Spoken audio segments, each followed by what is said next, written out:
asking for the full files. We're asking for the full release of the Epstein files. And that's what we're going to go back and vote on when we get back on September 3rd. Thomas Massie, who's a Republican, and I have for the first time the victims coming to tell their stories. Their stories have been sidelined, not just in the Trump administration. Their stories have been sidelined since Jeffrey Epstein first got the slap on the hand plea deal. And for the first time, about 10 of them are going to be telling their stories from the steps of the Capitol about the abuse they suffered, about rich and powerful men who abused them. And they're going to be calling for the full release of the Epstein files while protecting victims' identity. My view is this is not a political matter. We should be listening to the victims. They have been erased. They have not been heard for over a decade. And the way we do right by them as a nation is to hear them out and then have the full release of the Epstein files. So, good morning, everybody. Welcome to Hot Topics. Welcome to the Don Lemon Show. We're live here in Washington, D.C., just shy of the Capitol here over my right shoulder. And if you look over the left shoulder here, this is a gathering, a protest of such, but also a press conference that's going to be had by Ro Khanna, who's a Democrat, and then Thomas Massie, who's a Republican, and they are asking for the full release of the Epstein files. And today, starting in just a few moments, they're going to have at least 10 victims are going to speak, or survivors, that we should say here, of Jeffrey Epstein, and they're going to be speaking here. Some of them we're going to hear for the first time. And if I want you to look around, there are so many folks here who are here to support the release of the Epstein files. You can see some of the advocates for the victims, some of the victims there, but you're going to hear from them with the representatives. This is a bipartisan effort because, remember, as I said, Ro Khanna is a Democrat, Thomas Massie is a Republican, and what they did, they filed an order to release the Epstein files yesterday, and what is called a discharge position to force the floor vote compelling the Justice Department to release all of the files from the Jeffrey Epstein case. They recently got some files, but as you may know, if you are following it, some of you may not, so I'll tell you, they say it's only 3% of the information that is in the Epstein files, and most of the information that they have released, they said, has been heard before. 97% of it, they said, has been heard before. 3% is what they released, so they're pushing for the actual release. And what they're doing right now were just as powerful, and they were silenced just as much. For the victims. And for some reason, and I think there's going to be a moment of silence that is so proud, and she that they're going to do. They're talking about Virginia Giuffre. We have all came together to unite, and for our government, and for the politicians who have taken our trauma and have weaponized it against us, making it unbearable, making it unlivable, making it hard to move on in a life that we wish to live in happiness and joy and peace and injustice that can only come from within at this point. And we have gotten to this point. Shame on you. Shame on you for using our trauma to weaponize this moment. A little bit. We are not going to be fooled by your trickery. We are not going to be fooled by the lies, by the conspiracy theories. We are the keys to this situation. We have the truth. And the FBI knows the truth. The government knows the truth. You may pull the wool over the sheep's eyes, but we are the keys. We know who was involved. We know the game. We know the players. And we are sitting here for 20 years waiting for you to get up and do something. Well, guess what? Your time is up, and now we're doing it.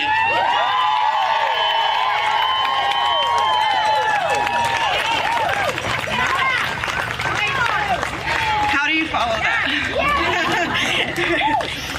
So many hello, speakers, everybody. and it's been My emotional name is Wendy before you got here. This is Wendy Passante. I was abused by Jeffrey Epstein when She's I was a Jeffrey Epstein survivor. Old. She said she was abused when she I'm was 14. not here to Let's relive listen. what happened. I'm here to be counted and to make sure others are counted too. I once believed my silence was strength. Hold it together. Don't draw attention. Today I know that strength sounds like my voice. It sounds like everybody's voice is up here. Silence only protects predators, not children. That's right. People ask, what about the victims? We're here.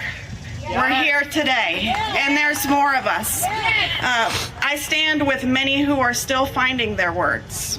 I live in a world where being understood is a struggle, where people in power would rather sweep us under the rug in hopes that we'll go away. We won't. Being a survivor is not a headline, it's our life. We have to live it. It's panic in a grocery store. It's smiling at work while my hands tremble. It's waking up at 3 a.m. with my heart racing and not knowing why. It's living with PTSD, anxiety, and depression, and your nervous system's on guard at all times, even in the safest room around the safest people.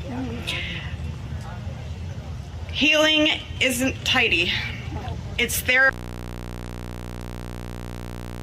and trying again, over and over, for years.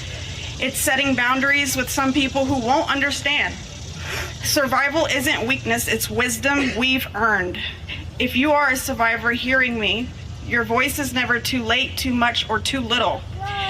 If all you could do was show up today, you're already trying to make a difference. You do not owe anyone your story. You are owed safety, care, and belief. Your breath is proof that harm does not get the last word. I'm not asking anyone to take a political side. I really don't even follow a lot of politics. I'm asking you to take a stand in solidarity. Protect the vulnerable, not the powerful. Protect children and survivors, not titles and reputations. Our silence doesn't keep us safe. And I hope today's courage from all of us ladies can help someone else be safer tomorrow. We are here and we refuse to be erased. So thank you guys for listening to all of us and being here today. So another survivor of Jeffrey Epstein speaking, and if you have been a survivor of this, you know that folks would prefer to be called survivors rather than victims. Hello, everybody. Thank you for being here.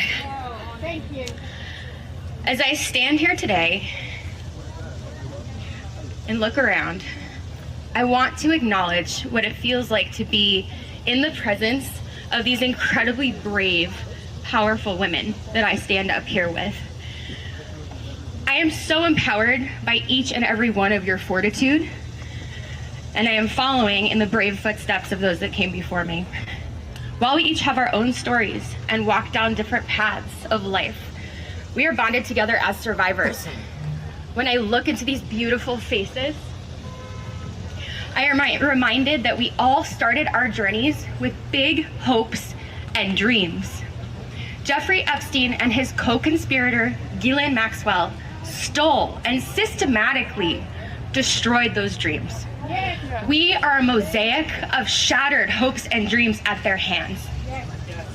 As an aspiring dancer, the manipulation came in forms of offering me dance studio space, discussing opportunities to meet with ballet masters, and aiding a very ill family member of mine, none of which would ever come to pass. Instead, I was left in a cycle of abuse that wore me down and broke me. When it happened, I would have to completely disassociate. Similar to a coma, my brain would need to protect itself, so I would retreat in choreographing in my own head to escape the cruel acts that were being carried out on my body. After, I would go to the studio bundled in giant, baggy clothing. I remember standing there, staring in the mirror as if it were an empty void. I was past the point of tears. There was nothing left. I was a hollow shell of myself. I could no longer watch my body move, let alone dance. He had taken something sacred from me. 2 decades later, I am still experiencing lingering effects of what happened to me as a teenager. I am just one story in the mosaic of women taking back their power by confronting the horrific truths of their pasts due to Jeffrey Epstein and Ghislaine Maxwell. We stand here today in the nation's capital for no other reason than to say that women's voices will not be marginalized. We We stand together as a mosaic of stories, but we're also finding our way back to ourselves.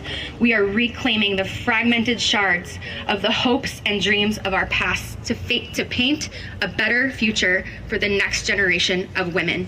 This story has come to Washington to be told. We will be heard. Thank you.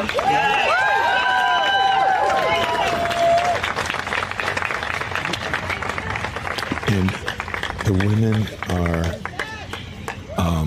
speaking. We're going to hear more from them. My name is Jess moments. Michaels, and I'm a 1991 Jeffries. This is Jess Michaels. She says she's a 1991 Epstein survivor. We're going to go over now to speak with Rokana, who is going to be leading this effort here. This is what is called the, House Triangle near the congressional office buildings. So we're walking over to speak to Rokana, and then we're going to get back to the victims. They're standing out front now. And this is, as we said, a bipartisan effort.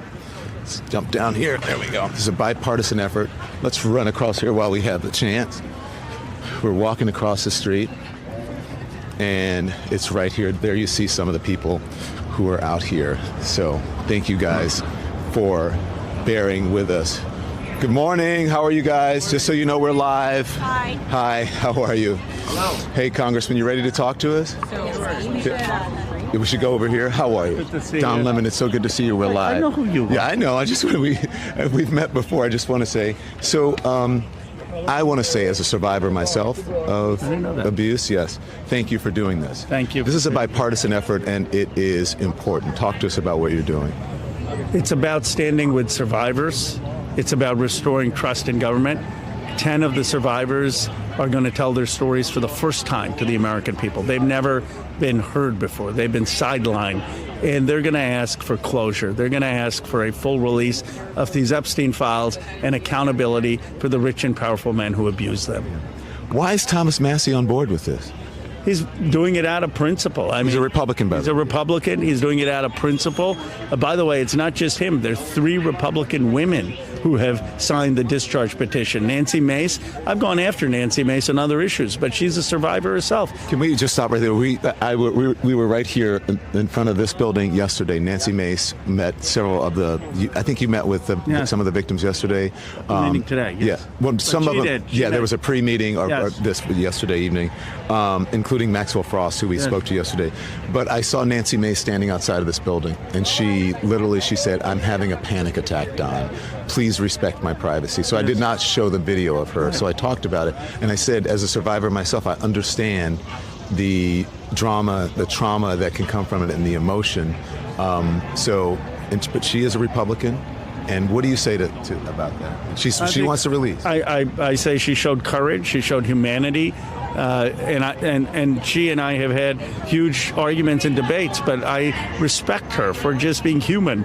And she was so moved, she signed our discharge petition. No one talked to her about signing it. She went and she signed it herself. Marjorie Taylor Greene signed it. Marjorie Taylor Greene's coming today. Lauren Boebert signed it. Republican women have signed it. Not because of politics, not because they want to embarrass President Trump. This has nothing to do with Donald Trump. This has to do with standing up for survivors. This has to do with justice that has been denied for over a decade. So you need 3 more. You need 6. We need 2 more. You need 2 more. 2 more. So you only need 5. Is that right? We've got. Oh, that's right. You got Massey, and then you have 3 women. Yes. So I get it now. Right. So you need 6. Do you think you think you'll get there? I'm confident we'll get there. The question is how long it'll take. But, I'm hoping after this press conference, it's going to move other Republicans to do it. From a politics perspective, the last thing the Republicans should want is to have one person that needs to sign and this hanging over them, and every Republican being asked, are you going to sign the discharge petition? So if I were them, I would just get this out. In the discharge position, if you meet the threshold to get Republicans, it will force the release a vote within 7 days. And then they'll have to release everything. Well, then we'd have a vote, and then they would release everything.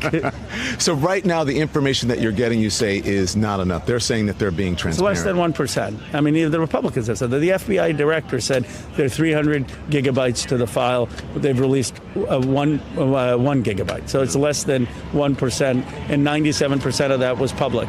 Why do you think they're doing it? Why are they? Well, they have so much pressure that they're trying to say, okay, we're releasing. But the American people are following this too closely. They know that just having drip-by-drip releases aren't enough. They want the files. Yeah. This may be a bipartisan thing. One of the only bipartisan things that could happen. It looks like possibly. I mean, if people. Don, you've been following Donald Trump since he Oh my came down gosh, the escalator. yes, I did. Do you remember any other issue where MAGA supporters have been standing with the Democrats, calling for justice and truth? This is bringing the country together around principle, not politics. I think you have to walk. We can walk over if you're going this way. So, how did you become a part of this effort to get it? Thomas Massie and I have worked together on a number of issues of truth and reform in government. And so when I introduced an amendment to get the release of these files, he contacted me. He said, why don't we do this together, take the politics out of it, make this about trust in government, make this about transparency, and we have. And I said, look, I'm not going to make it political, and you work on helping get Republicans. So that's the effort. When you met with the victims yesterday, or have you spoken to them? I have not spoken to them on purpose because I didn't want anyone to say that I was talking to them before. Or influencing them in any way. You've heard their stories. I've heard it through a lawyer, but again, I have not talked to them directly because I wanted the American people to hear from them and not for someone to say, oh, Massie or Khanna talked to them and tried to influence what they would say. So, like many Americans, I'll be hearing their stories for the first time. But the lawyers that I have talked to have said there are going to be some painful testimony and things that are heartbreaking and some bombshells about the hundreds of other men who were involved. The hundreds of other men who are involved. Let's stick there for the moment. What if those men are prominent Democrats? So be it.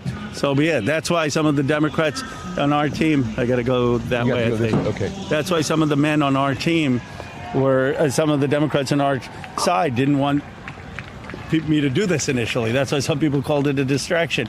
I stuck my neck out. I put it out there. Massie called me. And we've said, who cares? If they're Democrats, they need to be held accountable. I don't care. Okay. In fact, some of them will be Democrats, from what I've been told. So it doesn't matter. Have you spoken to the House Speaker about this? Because remember, he and I came to Congress together. He and I are friends. He's a family man. I've said to him, and I still hope that he'll allow for a vote. I mean, he doesn't support pedophiles. He doesn't support sex abusers. He wants to have transparency. I know he has true Christian values. So my hope is that he may be influenced by this to have a vote.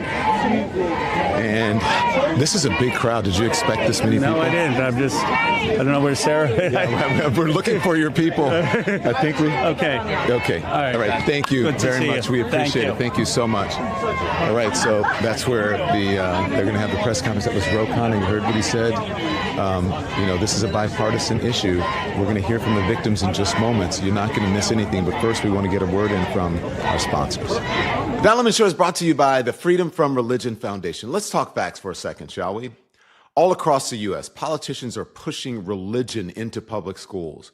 Posters of the Ten Commandments on classroom walls, chaplains with no clinical training, vouchers rerouting public money to private religious schools, many of which exclude LGBTQ students or anyone who doesn't share their faith. And it's happening right now. But here is the good news. The Freedom from Religion Foundation is fighting back. In a recent win for religious freedom and the separation of church and state, a federal court blocked a Texas law that would have forced every public school classroom to display the Ten Commandments. This matters because protecting students from religious coercion means protecting everyone's rights, not just the majority's rights, okay? So don't let your rights be rewritten. Learn more at ffrf.org/school or text DON, that's D-O-N, to 511-511. Text fees may apply. Support for the Don Lemon Show comes from Shopify. So, when I started this program, it was just an idea, one of those maybe someday dreams. Well, Shopify is the reason that dream became real, not just for me, but for millions of businesses worldwide. Because here's the thing, starting your own business, it shouldn't feel impossible. Shopify makes it simple. They give you everything you need, from designing a great looking website to creating discount codes to finding customers with tools powered by real commerce experts and even AI, okay? So I love that Shopify helps with the little things too. Email campaigns, product descriptions, even social media outreach. And if you need help, they have 24/7 support, customer service. There is a team that's always there, that always has your back. So turn your what ifs into why nots and give your business the best shot at success with Shopify. So sign up for a $1 per month trial at shopify.com/lemon. That's shopify.com/lemon. I'm sorry. Are we good? Are we good right here? All right. Can you see? Am I good? Am I good for you? Yeah, if I stand up, it's going to be another 3 inches, but we'll stand on your Legs, a lot of legs. You want to get here? Don't worry about this. This is just personal. You want to get here? Okay, so we're live, but we're just trying to, don't get in front of them. We're just trying to get a place so for the camera person to be able to get it. Okay, so we've seen some of the folks here. You heard Rokana saying that Marjorie Taylor Greene was going to be here, possibly Lauren Boebert, and possibly Nancy Mace. And there's Rokana right there preparing for the press conference right there. And so we're going to see what happens. This is a sea of press, a sea of individuals.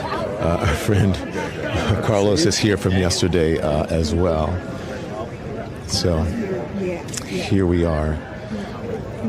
And I'm just wondering what they're all going to say. This is a swarm of media.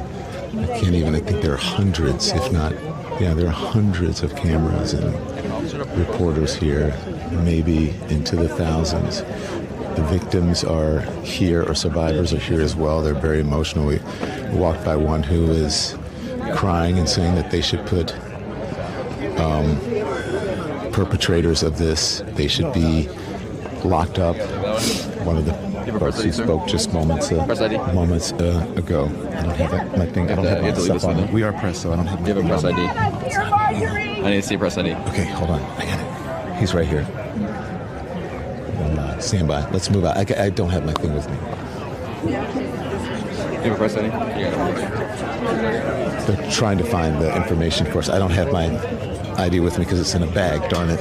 Okay, anyway, we'll go over here and we'll get the stuff for you. Do you have my bag? Bag? Yeah, I need my wallet. Okay, let's go over here. Let's go over here, come on.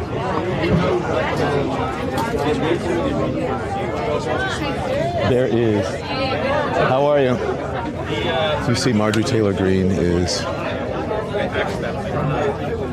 Yeah. right, there with some of the folks. And this is supposed to start at 10 a.m. We see Marjorie Taylor Greene. I do not see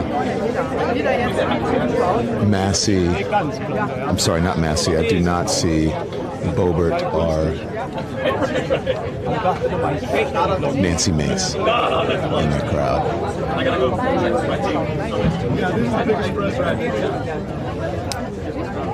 But when this actually starts, we have a feed for you that's going to be closer to the thing so that you can be able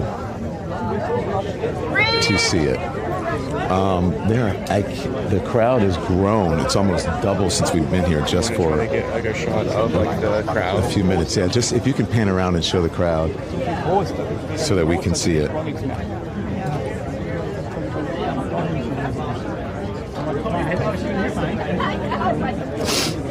Look at this crowd. Look at the number of press people here. And this isn't the only one. There's also an Epstein one over here, if you can see.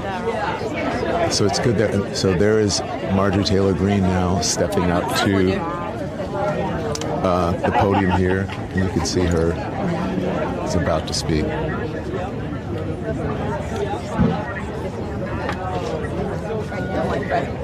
Got her? Yeah. Mike Sam. And there's I don't see Thomas Massey yet, but I do see Ro Khanna.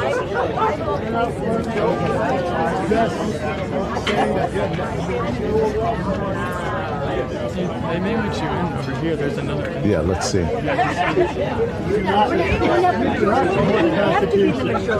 January 6th was completely are you talking about Nancy Pelosi? Oh, yeah, here we go. Along with Paul Irving, Sergeant of Arms. Hey, how you doing, man? And when they Let's see. This is. Maybe to the right here. Excuse me. Excuse me. Okay, I think we should go to the other feed now so that we can If we hear. could, just out of respect for particularly the survivors, get us speak.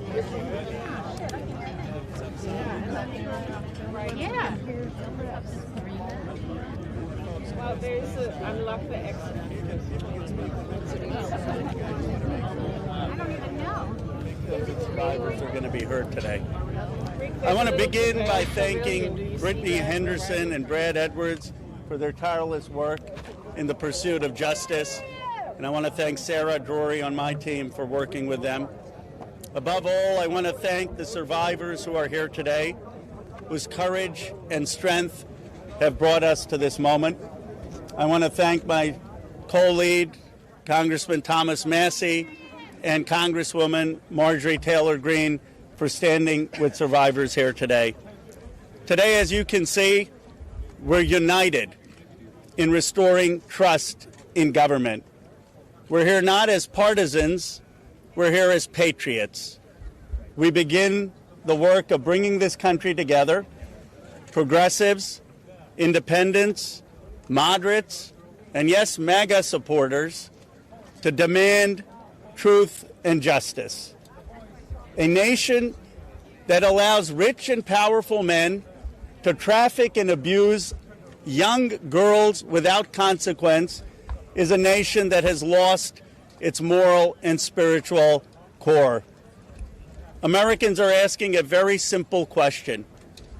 How is it possible that in the richest, most powerful country in the world, there are corrupt special interest forces, both foreign or domestic, that are preventing the release, that have a stranglehold on our government and are preventing the release of the full Epstein files?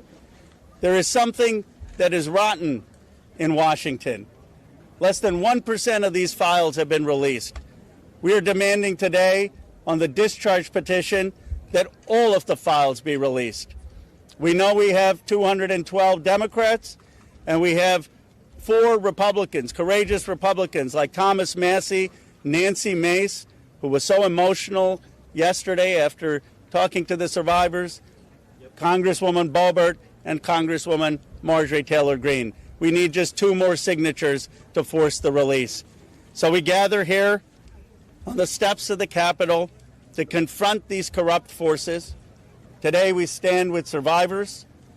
We stand against big money. We stand to protect America's children.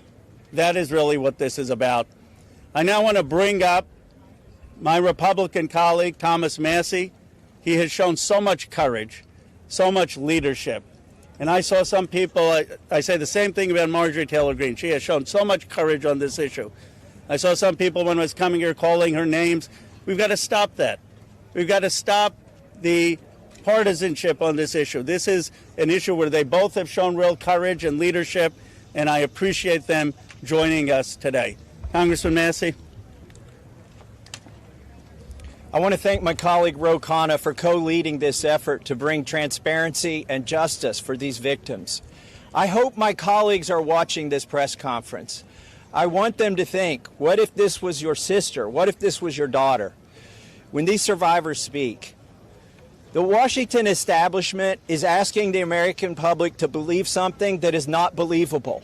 They're asking you to believe that 2 individuals created hundreds of victims and they acted alone, and that the DOJ has no idea of who else might have been involved, that nobody else did anything that rose to a criminal enterprise.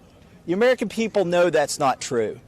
Now, the Speaker of the House just offered a fig leaf to my colleagues. They're going to vote on a non-binding resolution today that does absolutely nothing. I appreciate the efforts of my colleague James Comer, who's leading the Oversight Committee.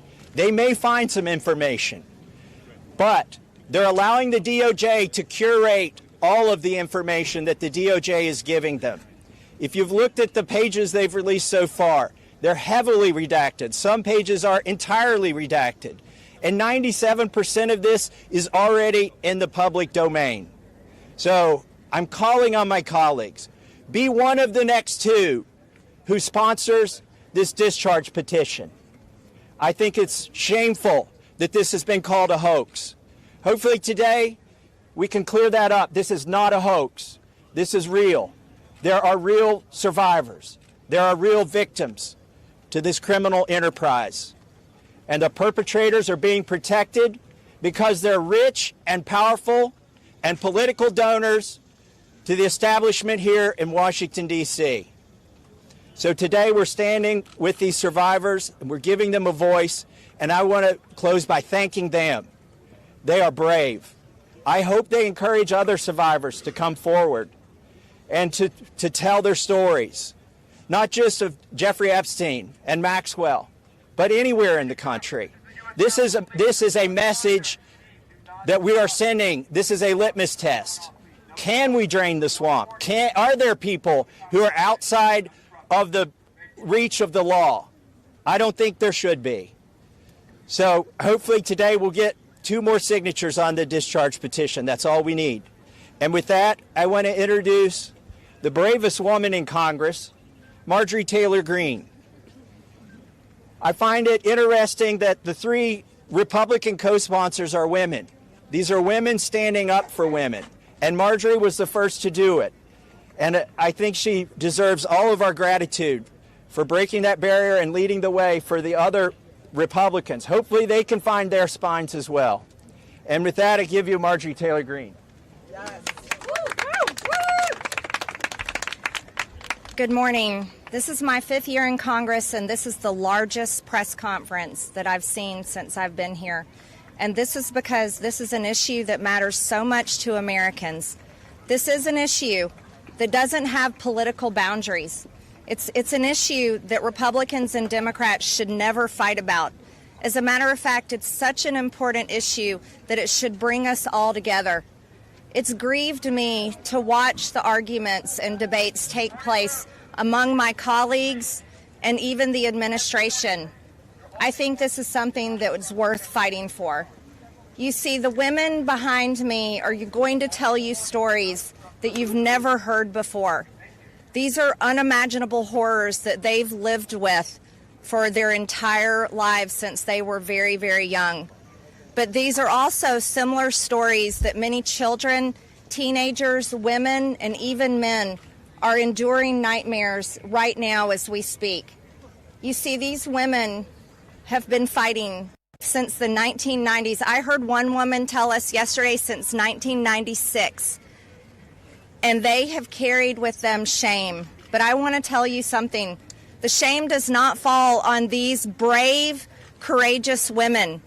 The shame falls on every single person that coldly turned a blind eye to their abuse. The shame falls on every single person that enabled it. The shame falls on every single person that took money to continue it.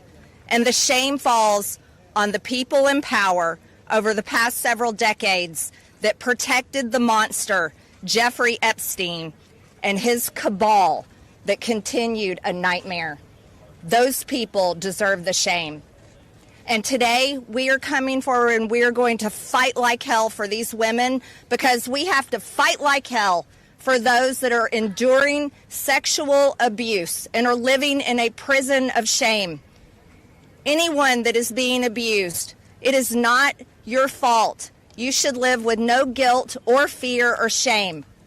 All of the fault belongs to the evil people that do these things to the innocent.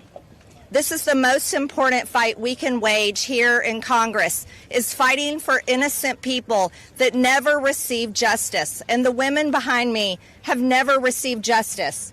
And do you want to know why? It's because Jeffrey Epstein somehow was able to walk among the most rich, powerful people, not only in America, but foreign countries.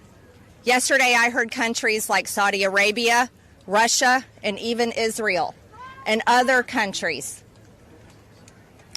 The truth needs to come out, and the government holds the truth. The cases that are sealed hold the truth.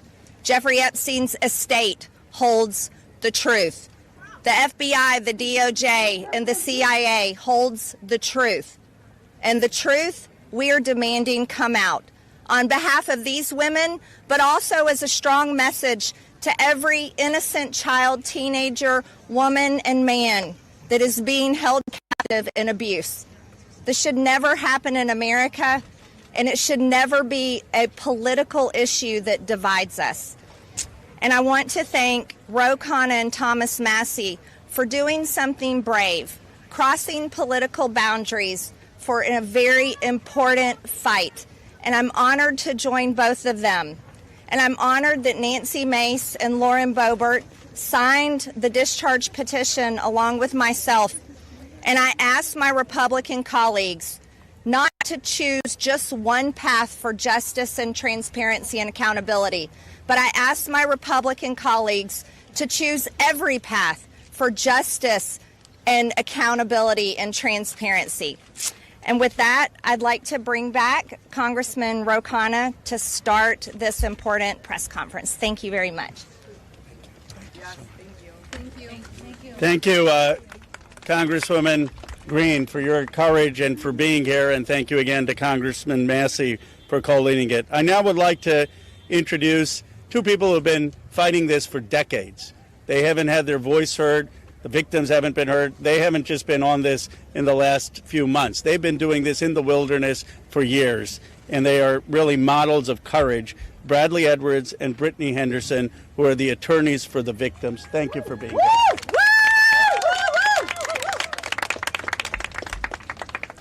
Thank you, Ro and Thomas Massie. I really appreciate you putting forth this discharge petition. It's tough to understand that we have to be here because this doesn't seem like a partisan issue. This is an issue, sex trafficking and sexual abuse transcends politics. We as Americans expect equal protection under the law, and there can be no doubt that Jeffrey Epstein received far greater protection than any of the victims that he abused for years.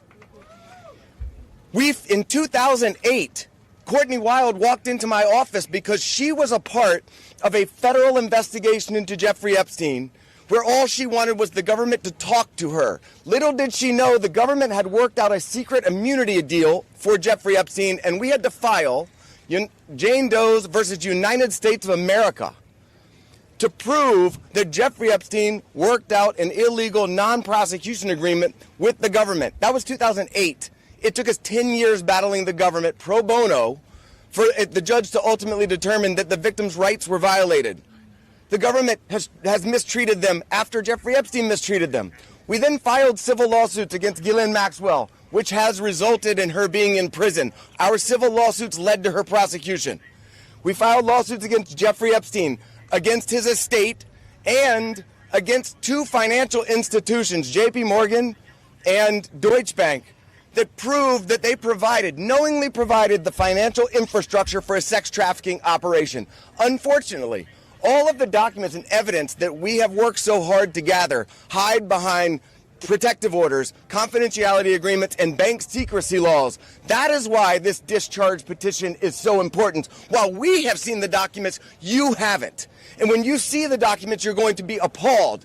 And the American people deserve to see everything. When you sign this discharge petition, it should mean nothing is off limits. That means the documents in the possession of the CIA should be made available. Those in the possession of the FBI going back decades should be made available. The SEC, financial records in the possession of FinCEN should be made available.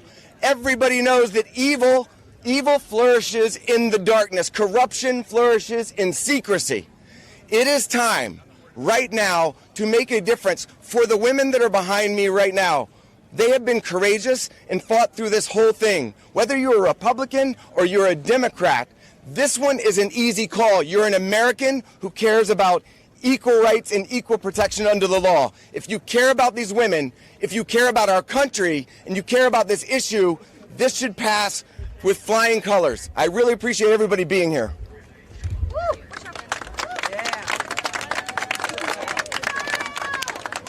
Hi, good morning. My name is Brittany Henderson, and I think in addition to thanking the wonderful congressmen and women who are here today, we need to thank the women, and not just the women who are going to speak, but the other women who are standing behind them, along with other lawyers, Sigrid McCauley, and people who have been fighting for a very, very long time for the world to give this kind of attention to an issue that it should have had forever.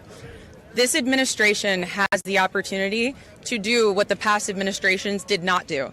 This administration can either stand with the victims and stand for the victims, or it can continue to hurt the victims like has happened in the past. We aren't here just to ask for transparency, though. We're here, too, to ask for protection.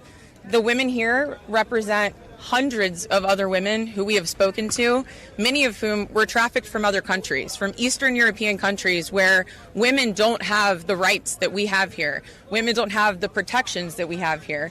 And those women are terrified that their names will be released in these files. The government won't know that they're victims to redact and protect them. So we ask that you please, whoever is going to be in charge of redacting these files and in charge of this transparency, do it in a way that protects the women brave enough to be here, but also protects the women who are terrified that every day when they turn the TV on, something bad is going to happen to them in Ukraine, in Russia, in whatever country they live in, because no one is listening to them there.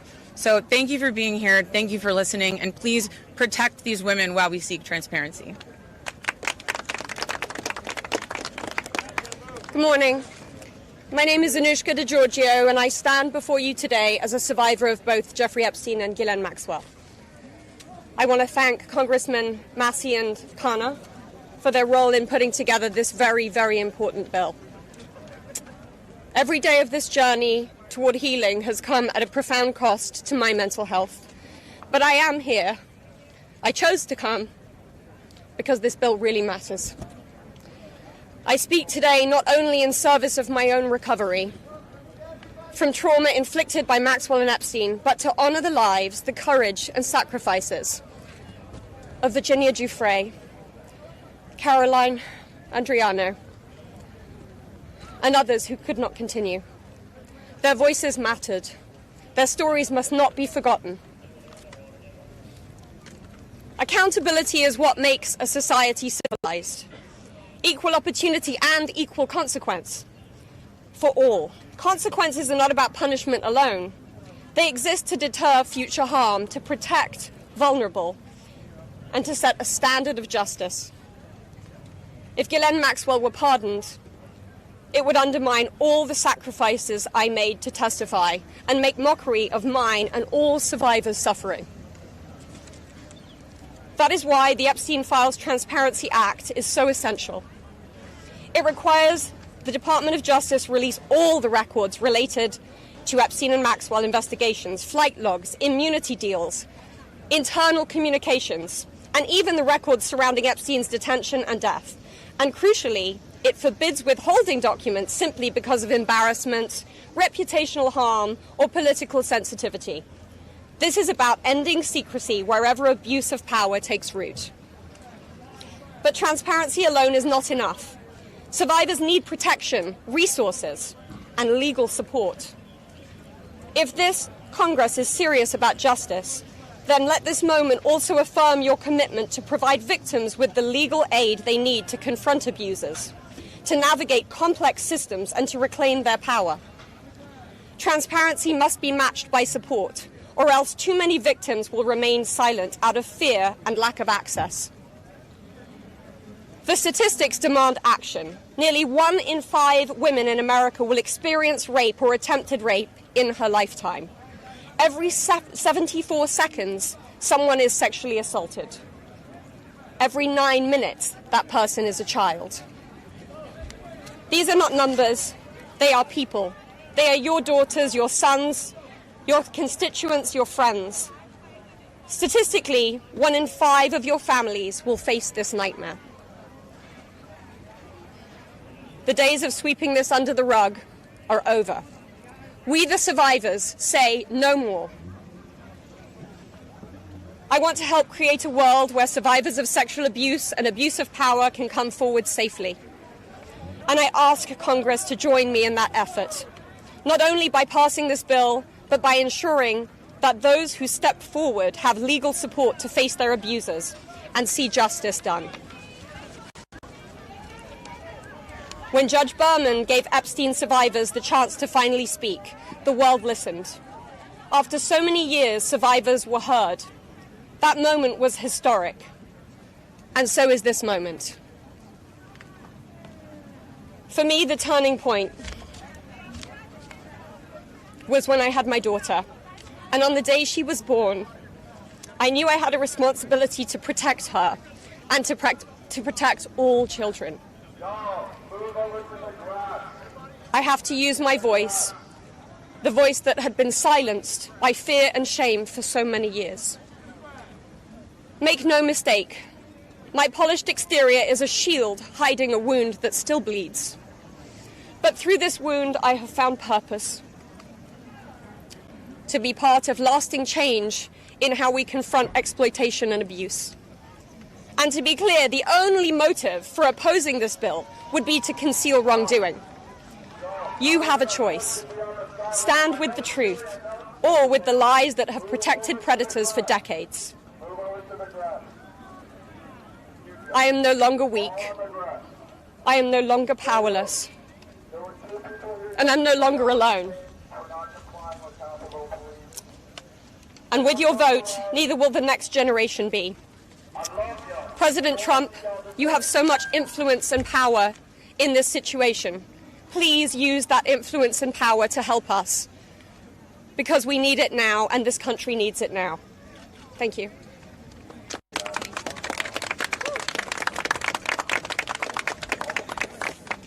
Hello. My name is Annie Farmer, and I was 16 years old when I was flown to New Mexico to spend a weekend with Epstein and Maxwell.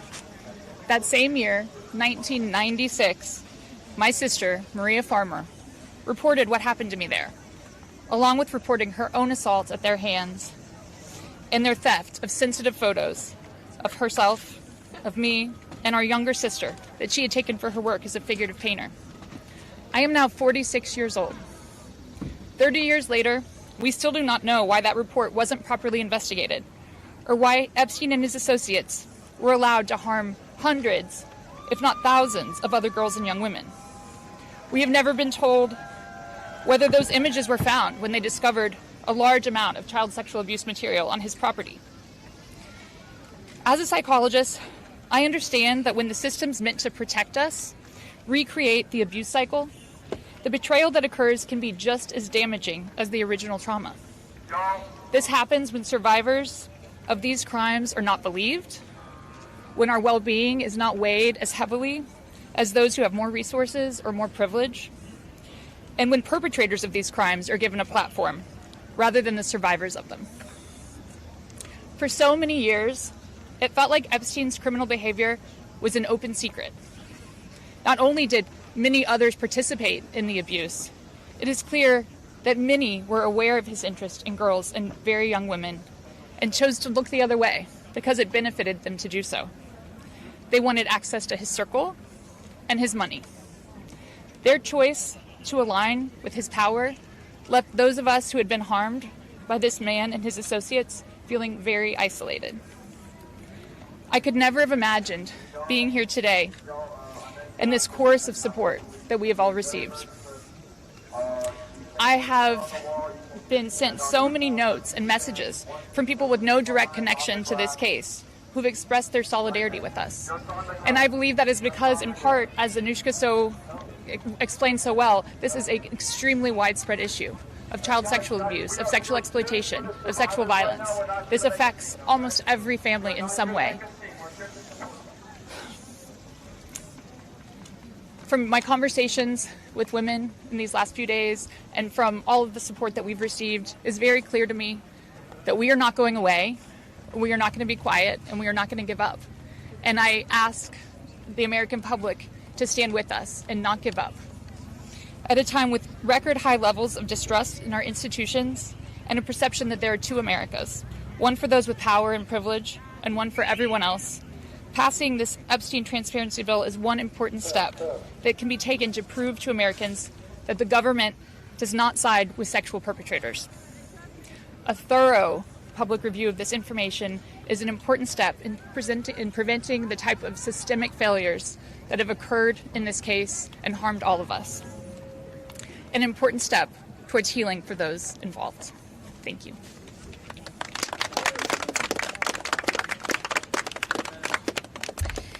Hello, everyone. I'd like to say thank you, everyone, for being here today on this very powerful and special day for all of us here.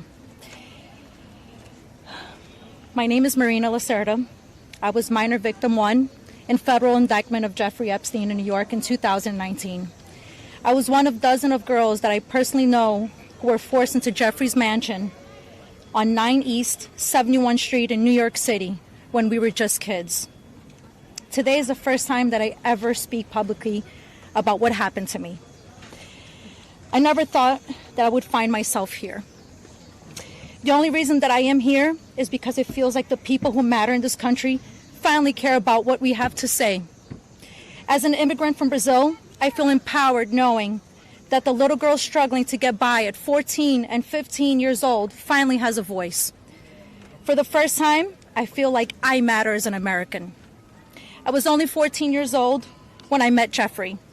It was the summer of high school.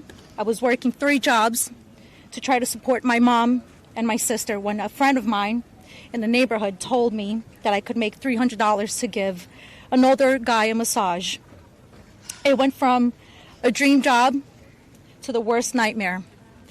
Jeffrey assistant Leslie Groff would call me and tell me that I needed to be at the house so often that I ended up dropping out of high school before 9th grade. And I never went back. From 14 to 17 years old, I went and worked for Jeffrey instead of receiving an education. Every day I hoped that he would offer me a real job as one of his assistants or something important. I would finally have made it big, as, like we say, the American dream. That day never came. I had no way out. I was, until he finally told me that I was too old. There are many pieces of my story that I can't remember, no matter how hard I try. The constant state of wonder causes me so much fear and so much confusion. My therapist says that my brain is just trying to protect itself, but it's so hard to begin to heal knowing that there are people out there who know more about my abuse than I do. The worst part is that the government is still in possession right now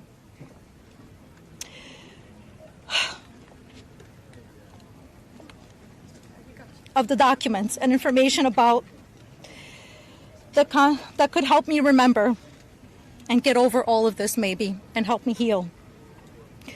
They have documents with my name on them that were confiscated from Jeffrey Epstein's house and could help me put the pieces of my own life back together. But I don't have any of it. And I know the same is true for many of these women.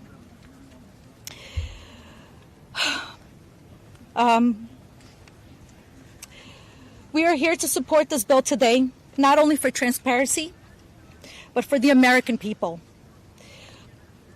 But if the government is going to release these documents to the public, describing the crimes committed by Jeffrey Epstein and others, the least that they can do is give me my documents that they have about me.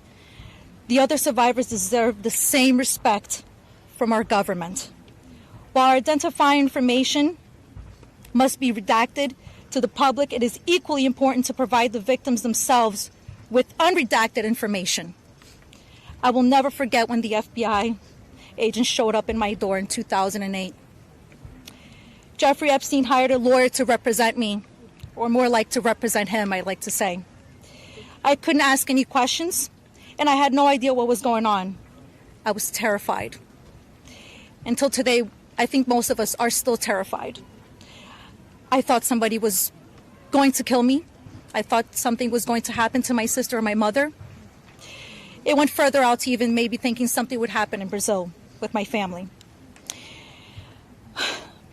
And then one day, the lawyer said that everything was just going to go away. Like nothing happened. I didn't need to testify. When I asked him why, he gave no explanation. That was it. So why? Why was I never called to testify then? We could have saved so many women. We could have saved so many lives from being abused. Why did he get away with it in 2008? Why was he able to go on in the abuse with hundreds of girls after the Florida investigation? Why didn't they let me testify to help stop him? Our government could have saved so many women, but Jeffrey Epstein was too important and those women didn't matter. Why? Well, we matter now. We are here today and we are speaking and we are not going to stop speaking. Today, I stand here with the women who have really helped me to find the strength to come out and come forward to share my story for the very first time. Together, we are stronger than ever. While she may not be with us, Virginia Roberts, we will continue to use our voices to strengthen yours always. Thank you.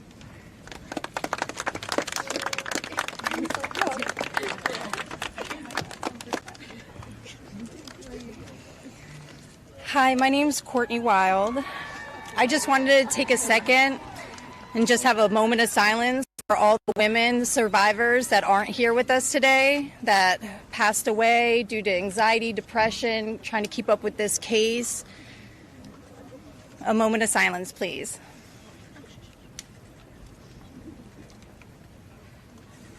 Thank you. My name is Courtney Wild. I was only 14 years old when I was introduced to Jeffrey Epstein by a 13-year-old friend of mine. The details of the abuse that he inflicted on me for years is not important today. In 2028, I was cooperating with the federal government in the investigation of Jeffrey Epstein. They sent me a letter telling me to be patient because this was going to be a lengthy investigation, but at the same time, they refused to talk to me and tell me what was going on. So I hired an attorney, Brad Edwards, because I was hopeful to get some answers. When I walked into his office at 19 years old, Brad sued the government for refusing to tell me what was going on under the Crime Victims' Rights Act. The only reason anyone ever found out that the government had already given Jeffrey Epstein immunity through the non-prosecution agreement was because our lawsuit forced the government to tell us. Otherwise, nobody would even know that today.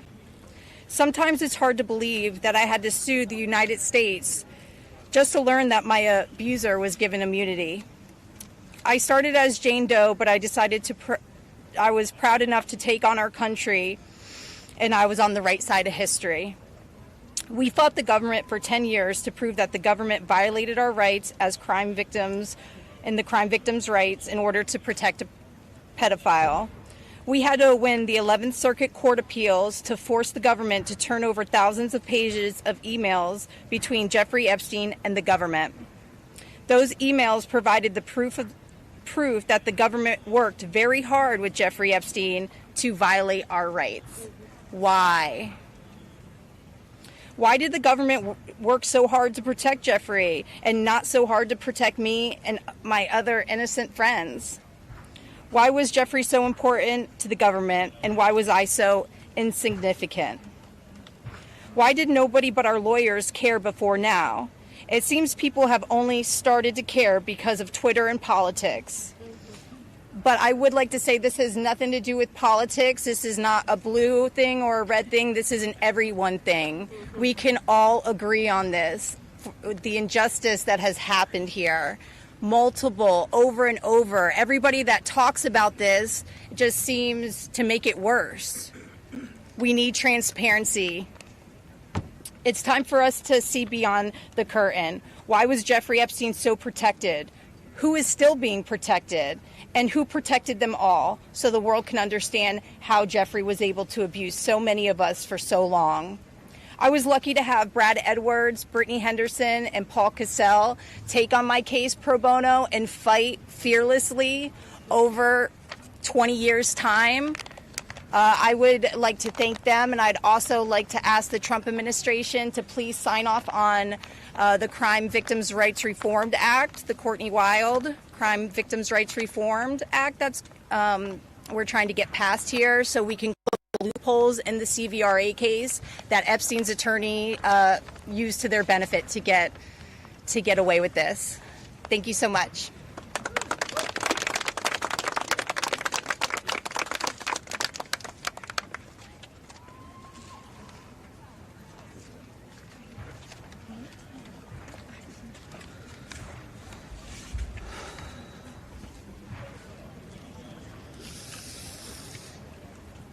Good morning.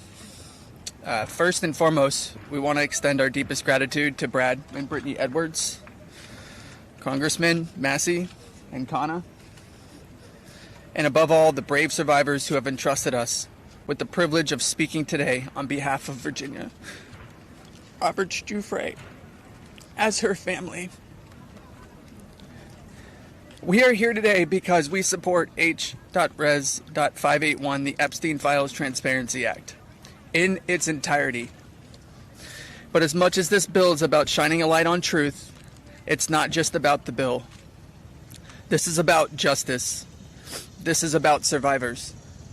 This is about justice against the rich and powerful who have stolen something from these women and many children at the time, their freedom. The freedom to live their life without mental and physical scars that have been inflicted upon them by those who thought they were untouchable. The same freedom that these monsters took from these survivors, they should never be afforded. They should never be allowed to continue their lives with impunity. Let's be clear. This is not a political issue. This is not about left or right. This is about humanity. This is about doing what's right. And this is about ensuring that the future we leave behind isn't one where the powerful can hide behind their wealth, their influence, and their money to evade justice. Our plea to you, whether you're a dad, a mom, a brother, or a sister, look your young ones in the face, look them in the eye, and tell them you didn't stand against the very people who raped, molested, and preyed upon children and young women. Tell them you were willing to negotiate a deal. Money should never be what makes something right or wrong. If you vote no, your stance will be clear.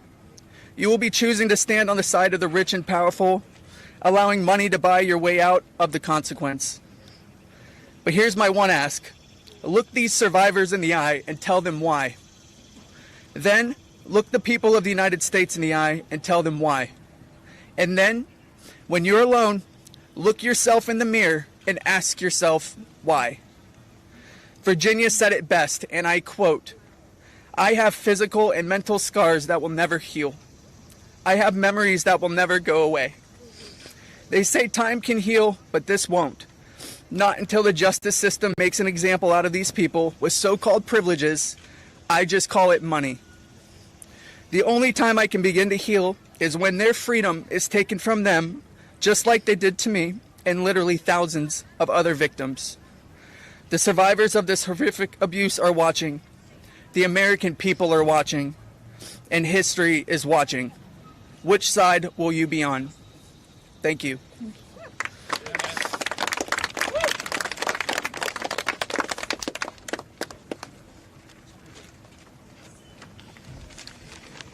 Hello, my name is Jenna Lisa Jones, and I was only 14 years old when my friend brought me over to Jeffrey Epstein's house in Palm Beach in 2003. I had a terrible home life, but I was such an innocent kid then. I always did my best in school, and I had such a positive outlook on life.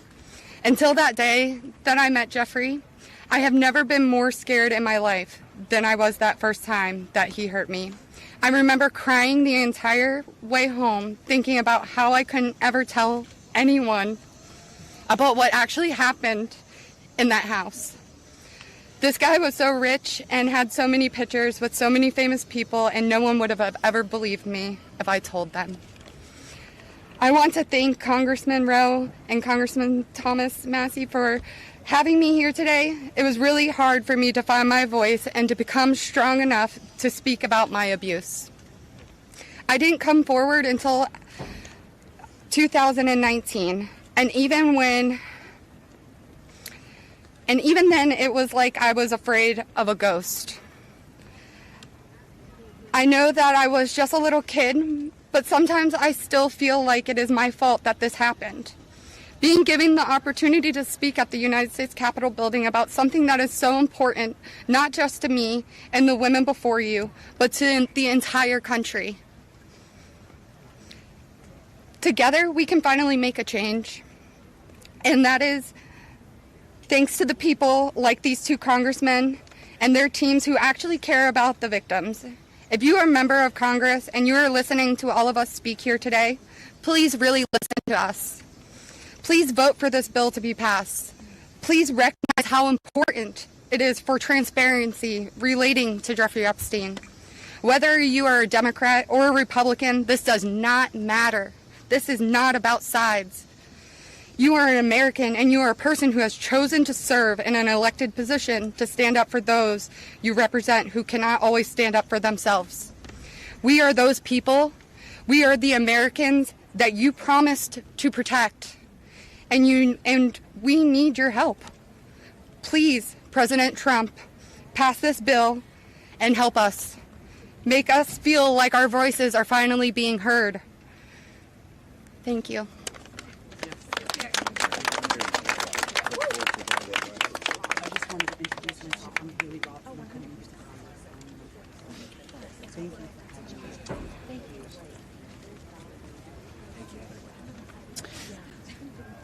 Good afternoon. My name is Haley Robson. I was a 16-year-old high school student athlete who made good grades and had high aspirations for college when I was recruited and asked by a classmate of mine alongside with a 20-year-old male if I wanted to give an old rich guy a massage. But what high school girl would not want to do that? That day changed my life forever. And when I got into the massage room, Jeffrey Epstein undressed and asked me to do things to him. My eyes welled up with tears, and I have never been more scared in my life. When it was over, he paid me $200 and requested in exchange that I bring a girl each time to make another $200. I told him I did not want to do that, and then he gave me an ultimatum. Either you come here and massage me when I call you, or you bring me friends of yours to massage, and I will give you $200 per girl for each time she comes. I felt and hoped to never hear from him again, but he called me every day. He was so wealthy and powerful, and he would not let me go. I felt I had no choice. If I disobeyed him, I knew something bad would happen. So knowing I did not want to be sexually abused, I started to bring him other girls from my high school, and he paid me $200 for bringing them. I just hoped each time it would be the last time. One day, the stepmom of one of the girls brought him and called the police on Jeffrey Epstein. The police then called me in for questioning. I had told them the truth despite the fact that I was a teenager and a minor, and I was able to tell the police the names of all the other victims. The police treated me like a criminal. I had, by this time, had turned 18. I had been with Jeffrey since I was 16 and for 2 years. So they had told me So they told me I was going to be arrested. My name was then distributed to the press as a co-conspirator of my abuser, who I detested. My entire world was crashing in around me, and I started being threatened and bullied, till this day still receiving death threats. I was singled out and for many years had to suffer a smear campaign of lies about me because of the way that I was portrayed by the press. The press made me out to be a predator when I was just a 16-year-old little girl who was sexually abused by a powerful man and an evil man. For years, I had no friends. My boyfriend was murdered, and there was nowhere to turn. The government, after investigating more, learned that I was true a victim, but the damage was done and it was too late. There was no way to undo the harm the press had caused me.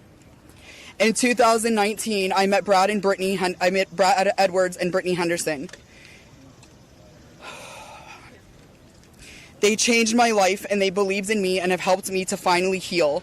Healing is a process, and I may never get there. But the passage of this bill requiring the government to produce all the evidence that it has gathered on Jeffrey Epstein and Ghislaine Maxwell is a huge component of healing for me and for the many other women who have suffered for so long. For many reasons. First, we and the rest of the world need answers. Why was he so protected? And why didn't anyone ever care to stop him? It doesn't take a brain surgeon to know that if he is spending thousands of dollars a day paying high school girls he abuses and had a lot of access to cash. I learned through my attorneys in the JP Morgan class action case that there were years when his staff withdrew over $1 million in cash a year. Was that not a big enough red flag? There were wire transfers to other victims, and the government did not protect us. The banks did not protect us. So lift the curtain on these files and be transparent. Every single time a new conspiracy gets circulated in the media, whether he is still alive, what powerful person had him murdered, who was on the Epstein client list, and there are names going around on TikTok and Instagram, we, the survivors, are suffering. We take our kids to school and everyone is talking about it. We can't read the news or do anything without hearing crazy stories that are only able to live on because the government continues to hide the evidence and the truth. So people just make up stories. Those stories hurt. They hurt real people who have already been hurt. And we have lost so many Epstein victims to suicide, and maintaining the real truth in secrecy only allows for conspiracy theorists to tell lies that drives up our anxiety and fears and will continue to lead to more pain, more suffering, and honestly, more deaths of innocent victims. It's time you do is right by us. Unseal all the documents. We are requesting transparency, and I am requesting every congressman and woman that goes against this bill be outed. I want to know. Thank you.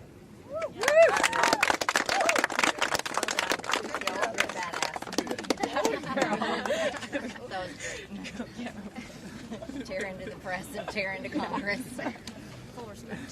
Hi there, my name is Lisa Phillips, and I'm the host of a award-nominated podcast called From Now On, a platform supporting survivors. I want to thank all of my survivor sisters who came before me today. I'll be very short. In the year 2000, I was taken to Jeffrey Epstein's island while on a photo shoot on a nearby island.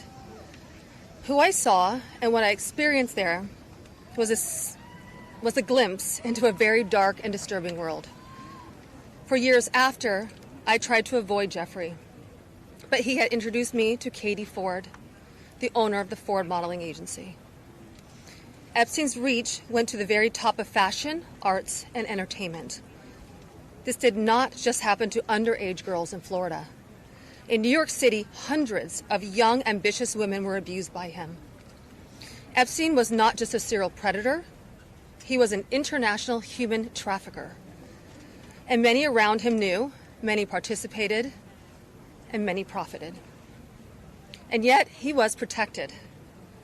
So I stand here today for every woman who has been silenced, exploited, and dismissed. We are not asking for pity. We are here demanding accountability, and I'm demanding justice. Congress must choose. Will you continue to protect predators, or will you finally protect survivors? And also, I would like to announce here today, us Epstein survivors have been discussing creating our own list. We know the names. Many of us were abused by them.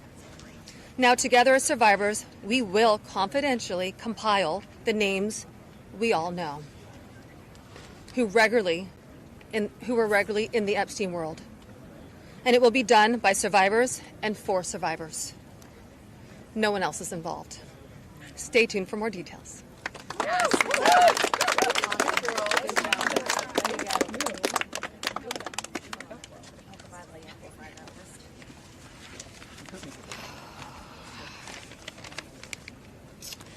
Hello, my name is Shantae Davies, and I'm here before you today as a survivor of decades of pain, trauma, and betrayal at the hands of Ghislaine Maxwell and Jeffrey Epstein, and the people who enabled them, and a government that for far too long refused to help. In 2002, I was living in California, a young woman with high aspirations of becoming an actress. I was already beginning to make a name for myself in the industry. A person I trusted, someone I thought was a friend, invited me to meet a powerful woman who could help advance my career. That woman happened to be Ghislaine Maxwell. I was asked to give her a massage, though I had almost no experience, and when I did, she praised me and promised introductions to someone enormously powerful, someone who could change the course of my life, and that man was Jeffrey Epstein. At first, I was an excited young woman on top of the world. Epstein flew me to his private island. He listened to my dreams, promised to help, but his promises came with a catch. The abuse began. He told me to keep it secret. He manipulated me with quid pro quo I did not consent to, but I felt I had no one to turn to. He was too powerful. I was just one of the many young women trapped in his orbit. I was even taken on a trip to Africa with former President Bill Clinton and other notable figures. In those moments, I realized how powerless I was. If I spoke out, who would believe me? Who would protect me? Epstein himself was the most powerful leader of our country. Epstein surrounded himself, with the most powerful leaders of our country and the world. He abused not only me, but countless others, and everyone seemed to look away. The truth is, Epstein had a free pass. He bragged about his powerful friends, including our current president, Donald Trump. It was his biggest brag, actually. And while what I endured will haunt me forever, I live every day with PTSD. I live as a mother trying to raise my child while distrusting a world that has betrayed me. This kind of trauma never leaves you. It breaks families apart. It shapes the way we see everyone around us. But one thing is certain, unless we learn from this history, monsters like Epstein will rise again. There are files, government files, that hold the truth about Epstein, who he knew, who owed him, who protected him, and why he was allowed to operate for so long without consequence. Why was Maxwell the only one held accountable when so many others played a role? Why does the government hide this information from the public? This secrecy is not protection, it's complicity. And as long as the truth is buried, justice will remain out of reach.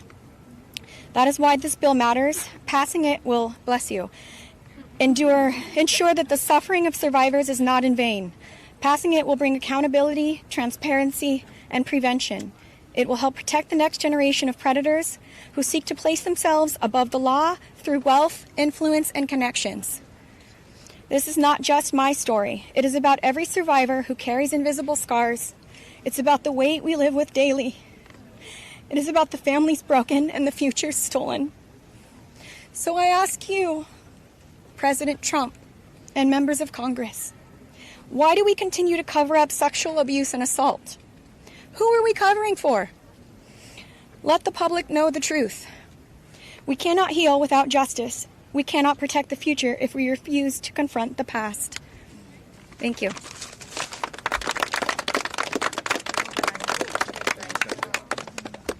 Let's just give a round of applause for all the courage and strength that the survivors have shown. We now will take a few questions. You can always get Congressman Massey, me, or Congresswoman Green in the hallways and other places. If you have questions for us, that's fine.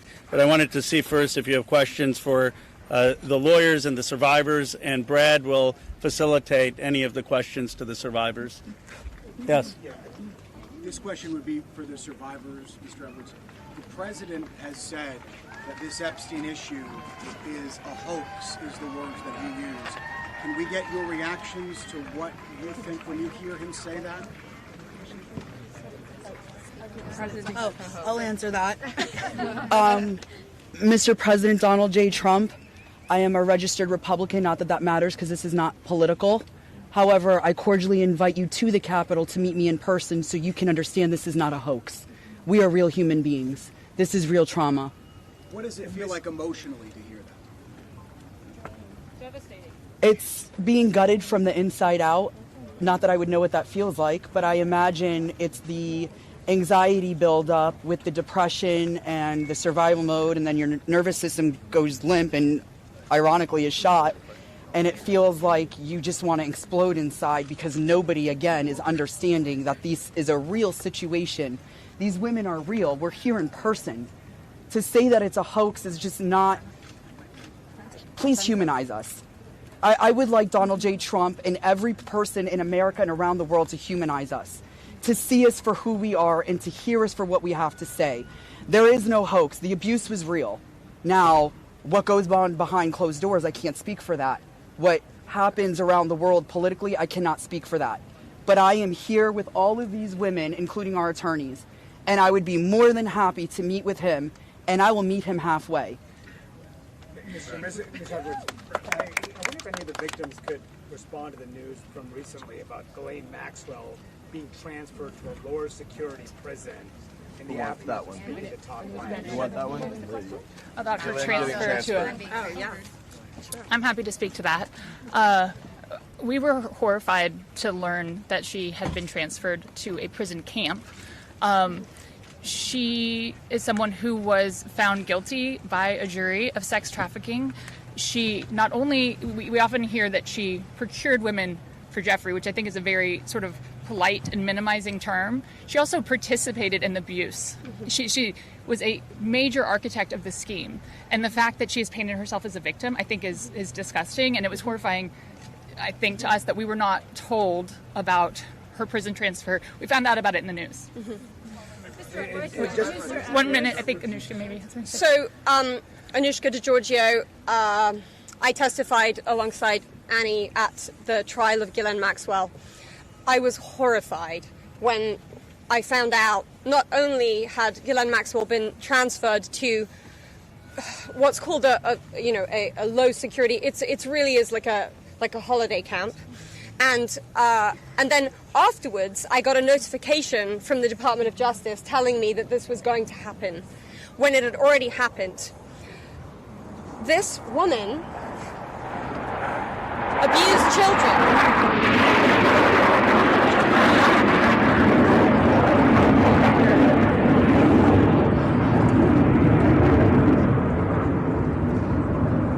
I was abused by Jeffrey Epstein and Ghislaine Maxwell for over 10 years. Ghislaine Maxwell was present for some of my abuse at the hand of Jeffrey Epstein. She was present, she was complicit, she was enabling, and it is appalling and disgusting. And it's one of my worst nightmares that she not only be transferred, but at the possibility that's very much going around that she might be pardoned. This is not okay, guys. This is not okay. And I just want to add that I think it sends a very dangerous message to our country, to the young people in our country, that someone that we all know is aware of these crimes could be given a pass. And just for the last survivor who just spoke. You just call people? The last survivor who just spoke, she said that Epstein would brag about her relationship with Donald Trump. Could she please elaborate about that? And anybody Shante. get to the microphones. Get close. Yeah, I did say that.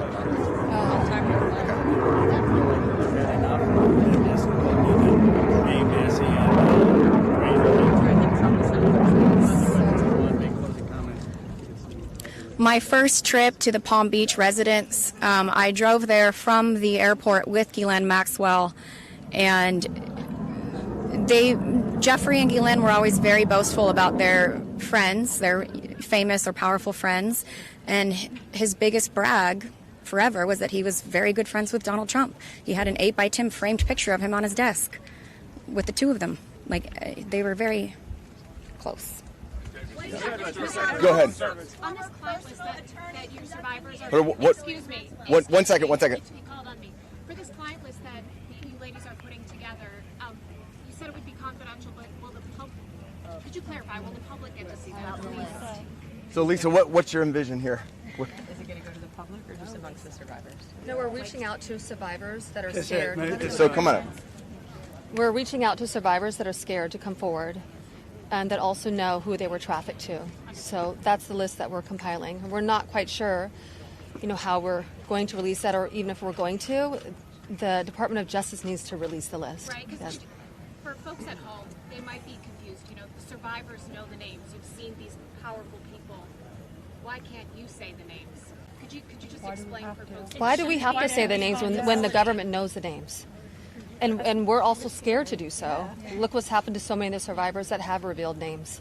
Yeah, I find the question about the bill. I think it's also worth saying that having represented, I think, between our firm and Boyce Schiller, hundreds of victims, and we've talked to them about the various people that they were farmed out to. So we've created somewhat of a list. Most of these individuals, the victims, are very scared to say these names because they could get sued, they're going to get attacked, and nobody protected them the first time. And that was against one person. So is there a list? There is a list, but just to dispel kind of the common theme here, every one of these women was abused by Jeffrey Epstein, and his scheme was to personally abuse women. When they reached a certain age, he did farm a section of them, some of them, out to some of his friends. That doesn't mean all of his friends. With that said, I'm more than happy to assist in helping create the list behind the scenes and see what we do with it. But if someone's interested, Go ahead. Hold on. I think if someone's interested in prosecuting, they may have something different to say about sharing a list. But they're not sharing a list for nothing to happen, and that's the experience that they've had for all of these years. Yeah, go ahead. Thank you all. We're waiting to see the fate of this discharge petition right now as we're here. The Speaker and others have said that the people he met with yesterday had concerns about your names being released if this bill were passed. And some people I talked to today are not signing the discharge petition because they say you don't want them to. Can you clarify if that is accurate? Do any of the survivors here not want the bill to pass? Yeah. First of all, our legislation, Ro Khanna and I went through this. We talked about this, and we were very careful to make sure that there is an exception so that personally identifiable information, not just their names, but anything they could be identified by, would not be disclosed. And can you speak to that as survivors yourself? I think all of them are on the same page, that they want everything released. Yes, they unequivocally redact personally identifying information and release everything else. Okay. So, Mr. Edwards, thank you. Uh-oh. Yeah, sure. Marina, you have stayed silent for so many years. Today, this is the first time, if we understand correctly, you have never before gone public with your story and to share this. Can you help us understand why today, why now, and why here? Well, it is not okay for us to be silenced, and it's not okay for Jeffrey Epstein and everybody else to be put on a pedestal. I think everybody needs to hear from us because we know what went on, right? And there is not only me who's been silenced, there are hundreds of women that are silenced. My hope is to stop this abuse for the future, right? For people that are coming up, for women. My daughter, for example, these women have daughters. They most definitely don't want that anymore. And I think mainly this is therapy for all of us too. We want to be heard. Nobody also has never asked me to speak. That's also another thing. So I can say for all of us here, we are here. We want this bill to pass. It is very important. Okay, and we need transparency. We are tired of looking at the news and seeing Jeffrey Epstein's name and saying that this is a hoax. We are tired of it. We are done. We are not going to be silenced, and I hope that my voice will bring other survivors and other victims to come along and speak up so that we can be more of a stronger voice and louder. And so what is your message to President Trump on this? Listen, I don't want to send a direct message to him. I'm already scared enough. Yeah. Just pass the vote. Listen to us. This is not a hoax. It's not going to go away. And like I said on my speech earlier, we're not going to be silenced anymore. We will be speaking moving forward wherever we need to be.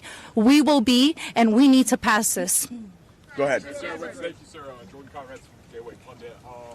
For years we've heard that there's an Epstein client list or some kind of list. Now we hear from DOJ that there's no list. Question for all the victims. What do you guys think? I know you're working on your own list, but do you believe that Jeffrey Epstein had a list? Yeah, so there's not a list. Yeah. So here's what it was. Just like you heard everybody today, Jeffrey Epstein created through an organization that of enablers, of people that were on his payroll. It was a complicated scheme where others should still be investigated because they helped to enable him and operate this scheme. Without those people, he could not have done this. But the purpose was for him to personally abuse people. With that being said, certain of his friends, he farmed out certain of the women that he was exploiting too. But that wasn't the primary purpose of that scheme, and I don't think he wrote the names of those people down. There's not a list of, hey, here's all of the people that I sent females to. That's just not how that organization worked. Mr. Edwards, Agreed? Is there any evidence that Jeffrey Epstein was involved with or tied to the CIA or a foreign intelligence operation? I think that the safest thing for me to say is all files should come out, whether it is for this with the CIA, FinCEN, SEC, FBI. I'm not just making these up haphazardly. I'm giving you a roadmap where to look. Go ahead.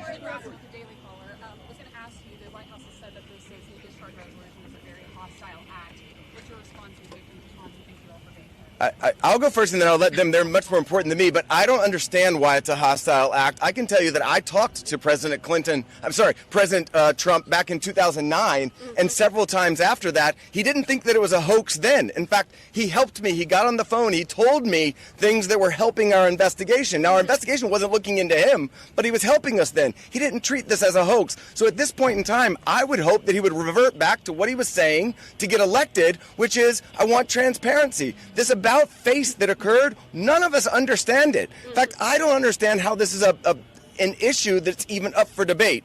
How do you not stand behind these women after you've heard their stories and know that hundreds of them were abused and it was only because files are being kept in secrecy? The world should know who he is, who protected him, and the other people that are out there to be investigated need to be investigated. Sir, Ms. Davis, Go ahead. Are there any people who are currently serving in government who are named, who you know of, are in these files, who you had relations with, anything of that sort, who Jeffrey Epstein connected you with? Are you willing to say yes or no? I don't think I can answer that.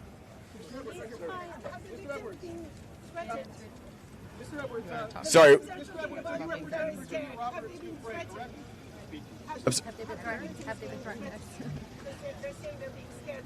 I think she's referring to my speech. She's got to go.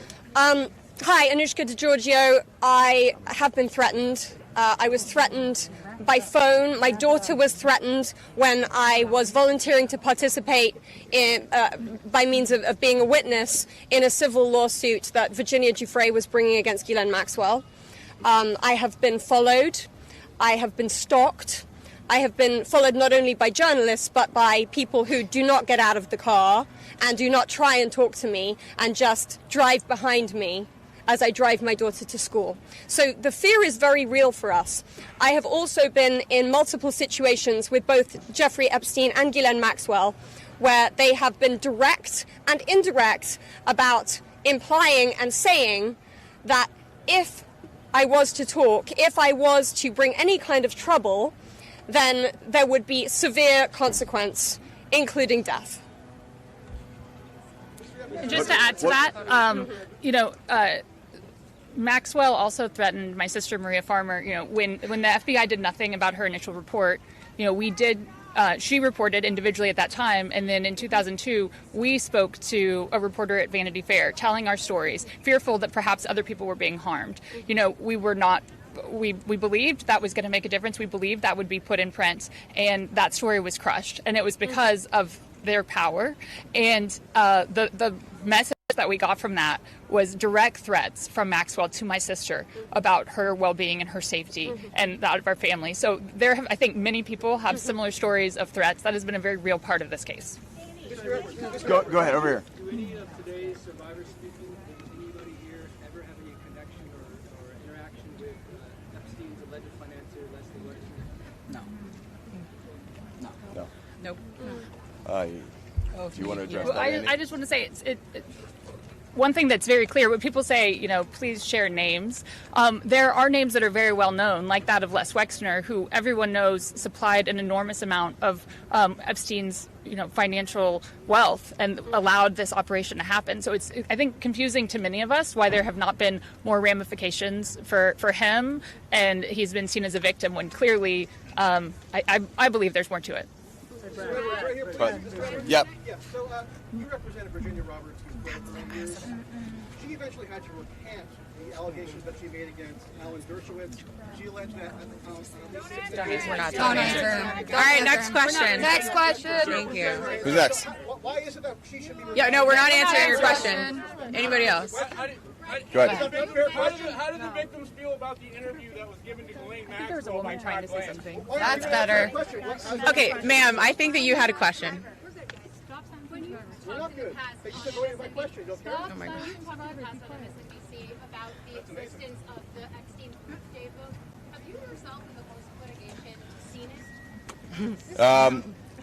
I don't know that we're able to reveal what we've seen and what we have not seen by way of protective order, but my point being in that circumstance was if anybody wants answers, there's an easy place to get it. I told you where to get it. I said the estate of Jeffrey Epstein has it. Serve a subpoena on them. They'll turn it over. And if we had served a subpoena on them in the past, they would have turned it over and we would have seen it, which I don't usually miss subpoenas like that. So there we go. Go ahead. Let me just say one thing on that. You know, to your question about the allegations, there's a simple answer. Release the files. Let the American public decide. Instead of harassing, I gave you your say. Look. You're hired by Dershowitz. You know,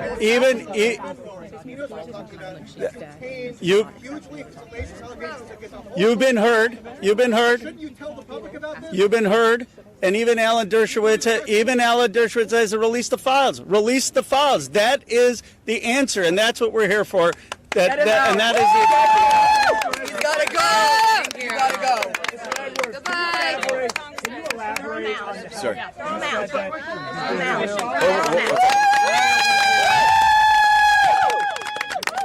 Yeah. You said that Donald Trump gave you help in 2009. Can you elaborate on your interactions with Donald Trump back in 2009? And for any of the victims, they didn't ever see the president, well then not the president yet, but they didn't ever see Trump with Epstein in any way. I don't know who's. I don't think that we can answer that question. Did anybody see Trump with Epstein back then? This is really not a political thing. We want the passage of the bill, and this is not to call out President Trump. My point was that he was friendly back then, did not think that it was a hoax, and was trying to help. And now it seems like all of a sudden somebody's in his ear and he's not. So I'm hoping he'll come back to where he was back in 2009, be on the side of the victims, and stand with us. Go ahead.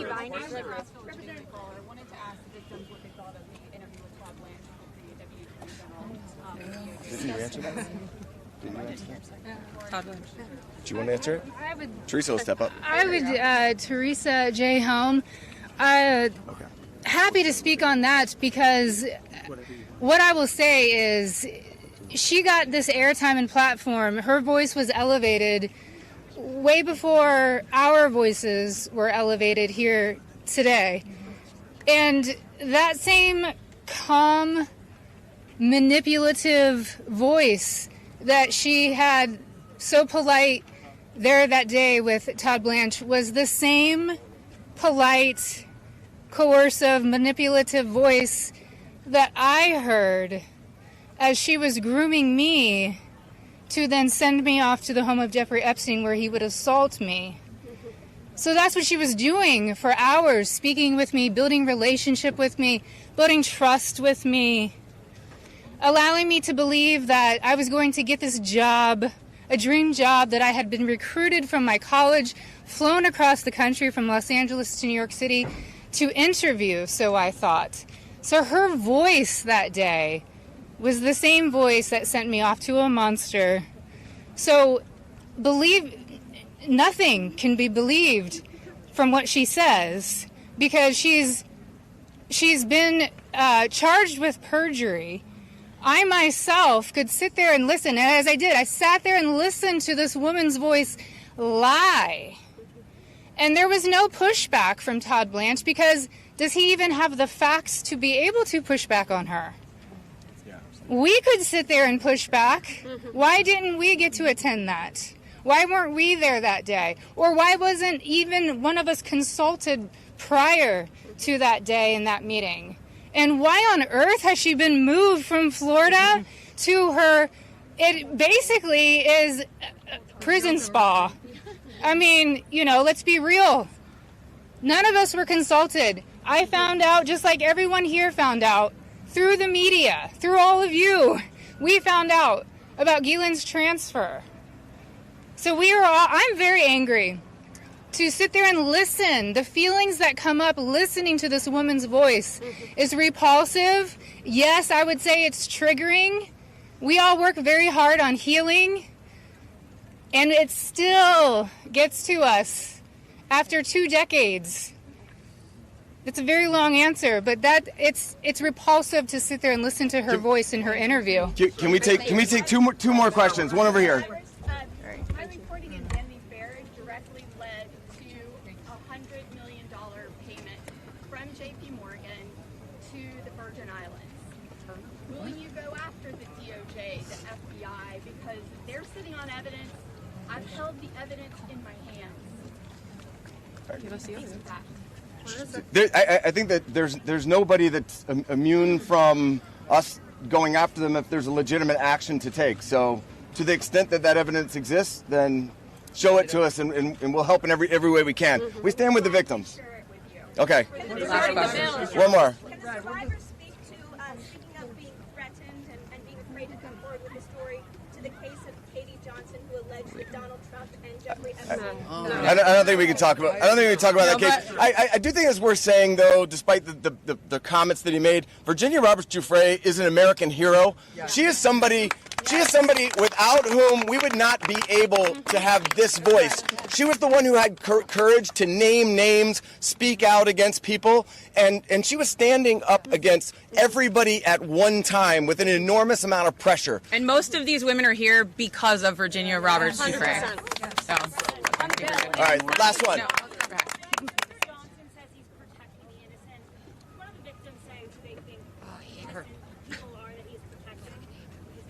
Clearly not us. I don't think that anybody knows, but I can tell you that in the Oversight Committee meeting yesterday, they indicated that they were all for transparency, releasing the files, and asked us to hold them accountable. Isn't that right? Yes. They said hold them accountable, so we intend to hold them accountable. That's up to them. We're going to show them where to go with it, and as long as they're doing their job, they should. I'm going to turn it back over to Ro Khanna. Thank you. Let me just say this. Let me say this. I think the people back who are testifying here today or speaking out today, they are American heroes. Let's give them another round of applause. And you say, look, Thomas, Marjorie, and I, we're huge believers in the First Amendment, and we believe in free speech, and we take abuse all the time. But you see why it's so hard to do what they have done, because they come forward and you subject yourself to national scrutiny and national questioning. And I just want to say from the bottom of my heart how appreciative I am and how proud I am of what you've done today. You made a big difference. Before I bring on Marjorie and then Thomas will have the last word, I want to summarize 3 basic things that I heard from the survivors. First, they want to know why our government covered up for someone rich and powerful. Why is it that we have 2 Americas? People say, why do you need to release the Epstein files if Epstein is dead and Maxwell is in jail? Because we don't know who all was involved in the cover-up. Why are there rich and powerful people who didn't have justice? They want to know that. Second, many said it's important for their own closure. They don't know their own abuse. They want to understand what's in these files for themselves. And third, we heard that there are many others who obviously were involved. And they want to know, and the American people deserve to know what was there in those files. I actually think they're helping us come together as a country. I've never done a press conference with Marjorie Taylor Greene before. I've done some with Tuss, but look, this country is divided, it's exhausted. This is one thing that we can come together on. Yeah. And I was very clear with Thomas. This is not against President Trump. I would like nothing more than a Truth Social post for him after this press conference saying, just release the files. Be with Massie Khanna. This is about something much deeper. It is about bringing this country together to stand for America's kids, to restore trust, and to move this country forward. So thank you to the survivors for helping us do that. Now I want to introduce Marjorie Taylor Greene. Thank you. Thank you.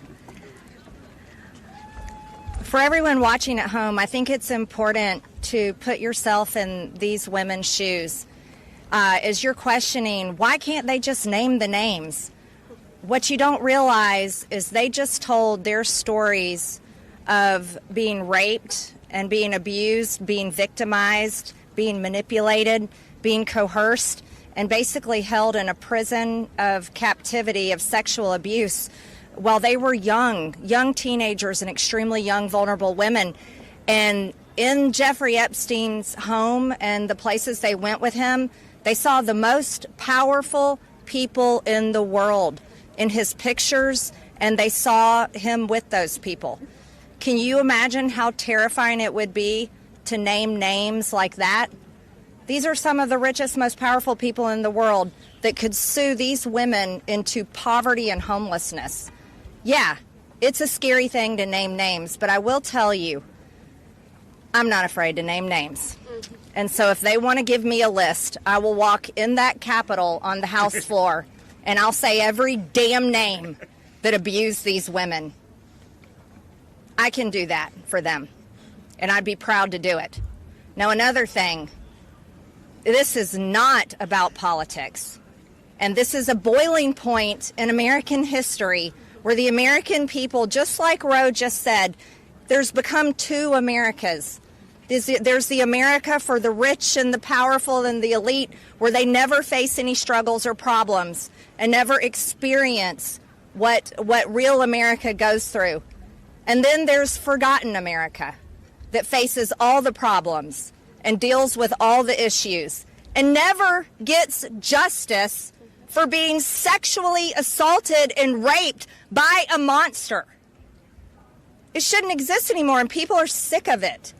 So let's recognize the fact that the administration before and the one before it and the one before it and the one before it and before it never did anything about this.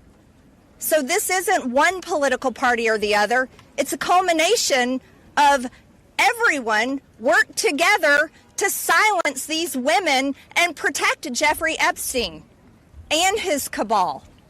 And this is not just rich, powerful people. Think his drivers, his maids, his chefs, all the people, people that worked in his home, security guards. I heard one story from a young woman that was being raped by Jeffrey Epstein when he was out on work release while he was serving time in prison and had an ankle monitor on his leg. Guess what? There was a police officer outside that door. So this list of names is quite a list of names, and it doesn't extend just in the rich, powerful circles. It extends down to the very bottom where people were paid. And again, I will say this, there's victims suffering today in similar circumstances, and they're terrified to name the names of the people that are currently abusing them. And so with these brave, courageous women fighting this fight, this is a fight for women and children and any person that is facing sexual abuse and rape and captivity and human trafficking right now. And so here's what I ask you in the press. Don't go for salacious headlines. Go for the truth and defend these women and help those of us in Congress that are crossing our political party lines for doing the right thing and trying to do it together. And thank you, Roe, and thank you, Thomas. And now I recognize Thomas Massey from Kentucky.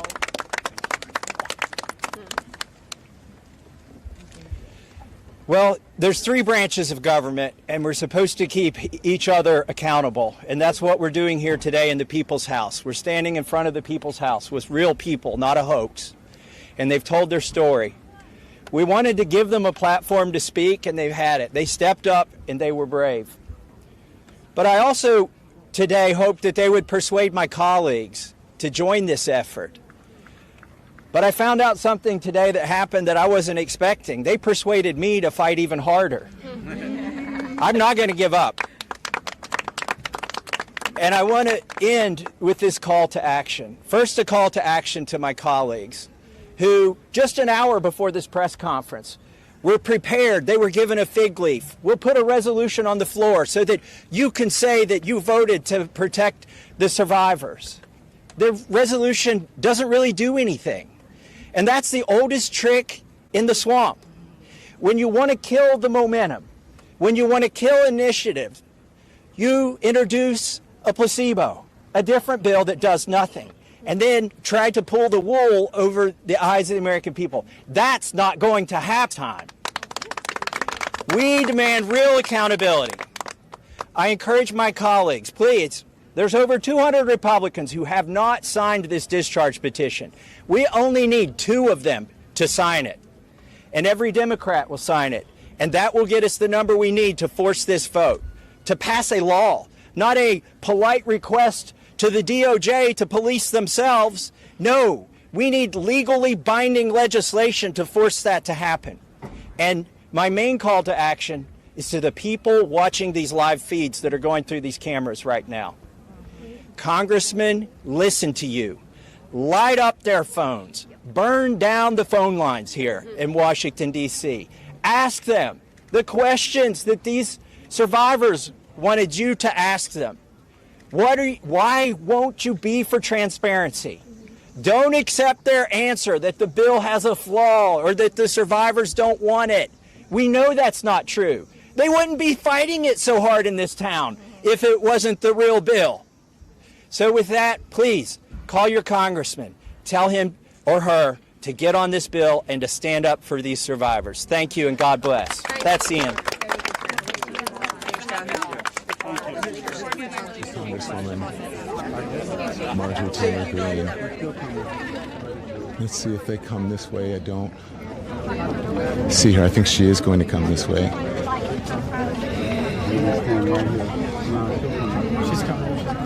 So you heard from the victims. It was very emotional as a survivor myself. I know of how there can be trauma as a survivor. We're going to try to get in here and get the congresswoman.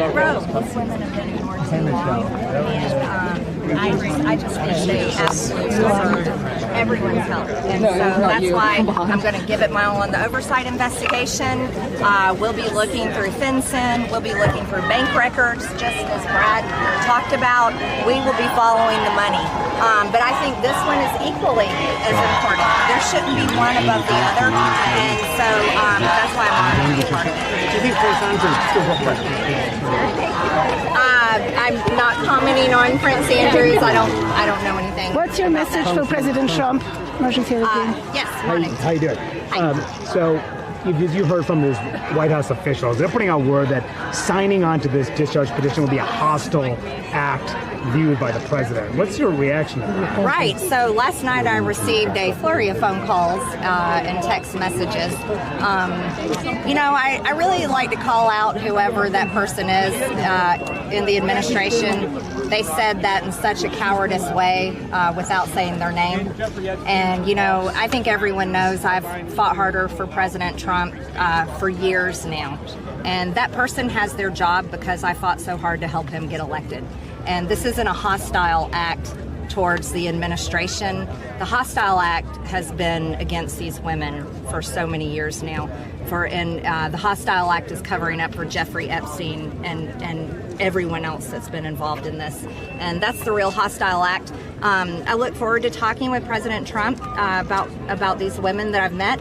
I also encouraged him already this morning that he should have these women in the Oval Office. They deserve to be there. You spoke to him? Yes, I did. Uh-huh. And I told him I'd be happy to set that up, arranging with their attorney by sharing his phone number. What was his reaction to that? I haven't got an answer back on that, but I am continuing to encourage him that these are the people that deserve to be in the Oval Office, not any of Jeffrey Epstein's rich, powerful friends that allowed this to happen to them or anyone that may have been a part of it. And I think that's important, no matter who the president is, no matter who the speaker is, no matter who's in charge and who's in power, the most important thing I can do as a representative serving in the House of representatives, I serve the American people, I serve Georgia 14, is I work for the people. And none of those Jeffrey Epstein's buddies or cabal of people that did these horrible things, these women, none of them are in my district that I know of. So I know the people at home, they want me to fight on this issue, and to them, politics. What do you feel very strongly about the political ramifications, though, for your party if your members don't sign on to this bill, if they kill this bill?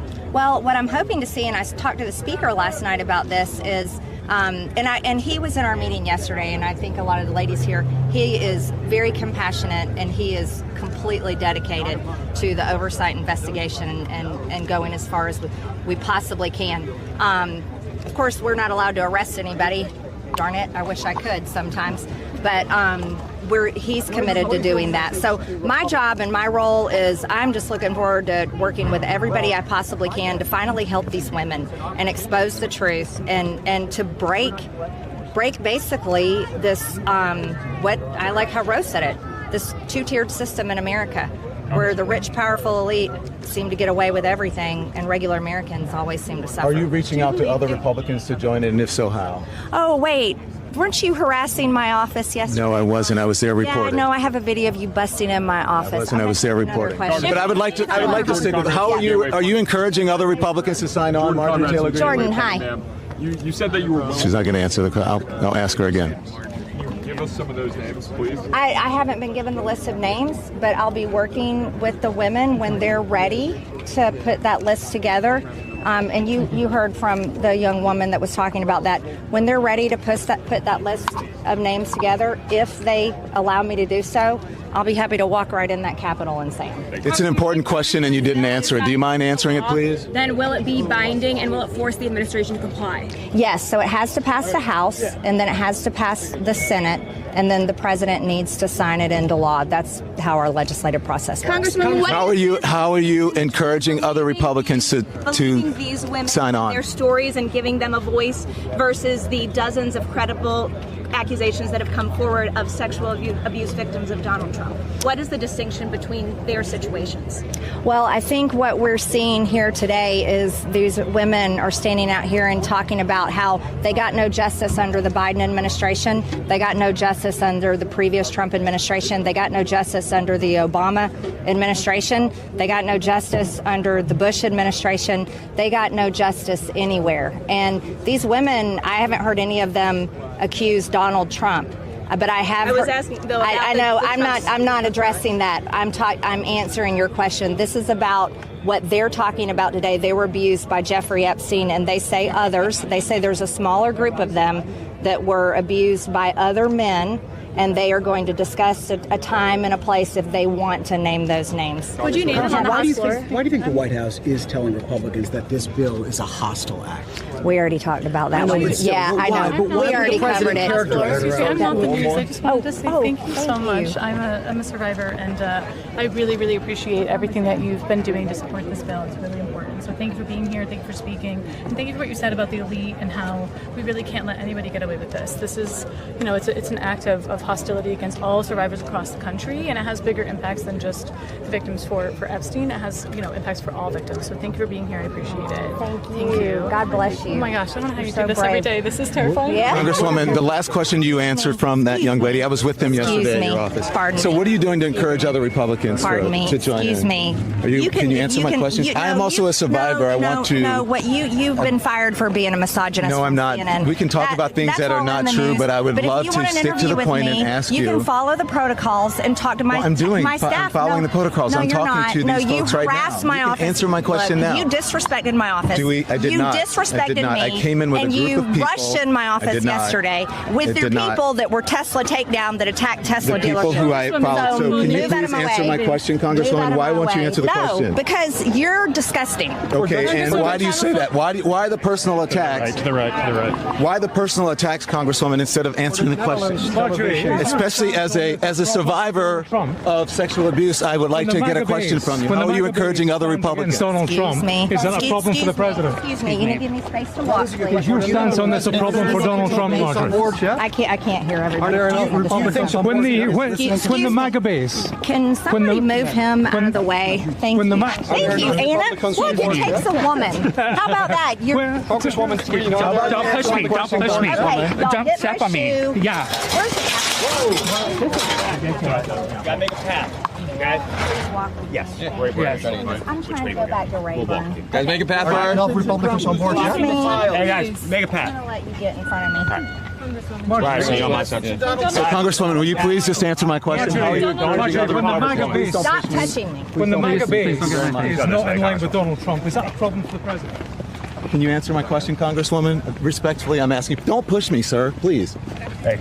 You were thrown out of my office. I'm just asking you a question. You're breaking the line. I'm not breaking the line. You're pushing me. That's assault. So, Congresswoman, can you answer my question, please? No, I didn't get your email, Rick. Are you reaching out to other Republicans, and who? How are you doing it? Let me ask you, I saw Nancy Mace having a panic attack yesterday. She asked me to not show the video because she wanted me to respect her privacy, and I didn't. What do you think about this? This is traumatic for a lot of women and survivors. How are you doing? Oh, thank you.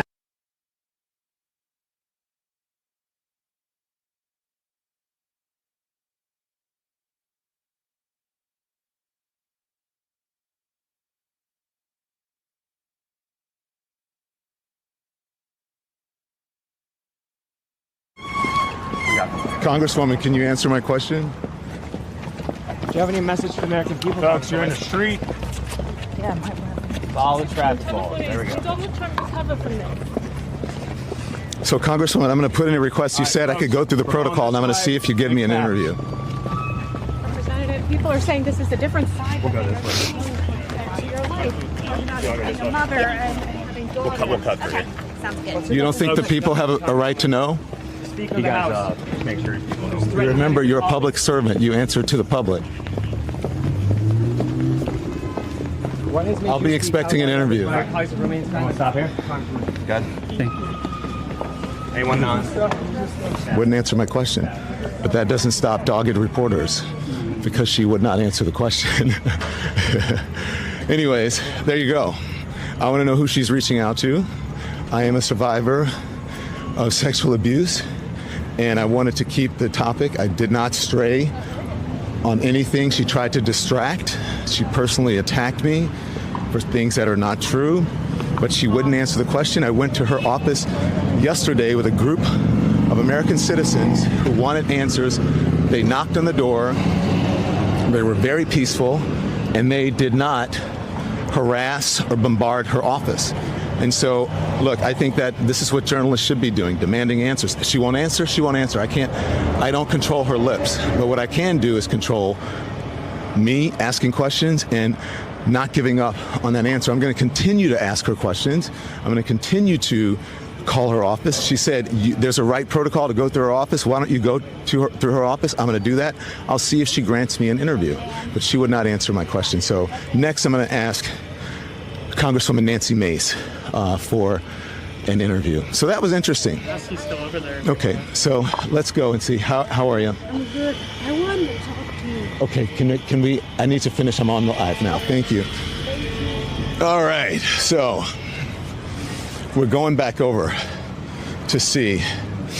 I think, someone from her office, a couple people from her office kept pushing.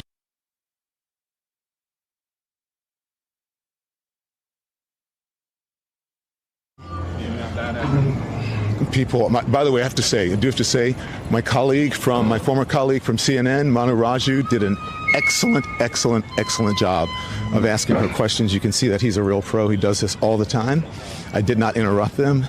I tried not to interrupt the people who were asking questions. And so look, I'm not afraid to ask anybody any question that was not harassing her. I did not touch her. I'm an American citizen. I'm a taxpayer.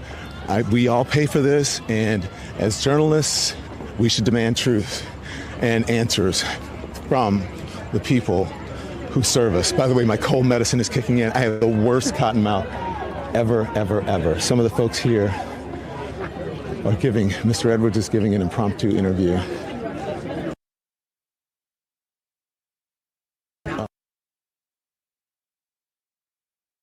Answer some questions. Let's see if he's here. Oh, he's over here. Let's see if we can get them on live.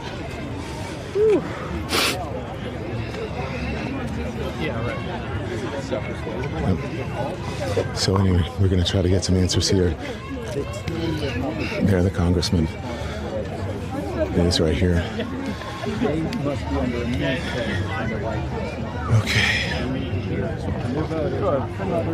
Okay, so I know you're watching, but stand by. Why don't you show him for a little bit? I'll never vote for you again if you don't do this, and recruit a few friends to make those phone calls, and don't give up.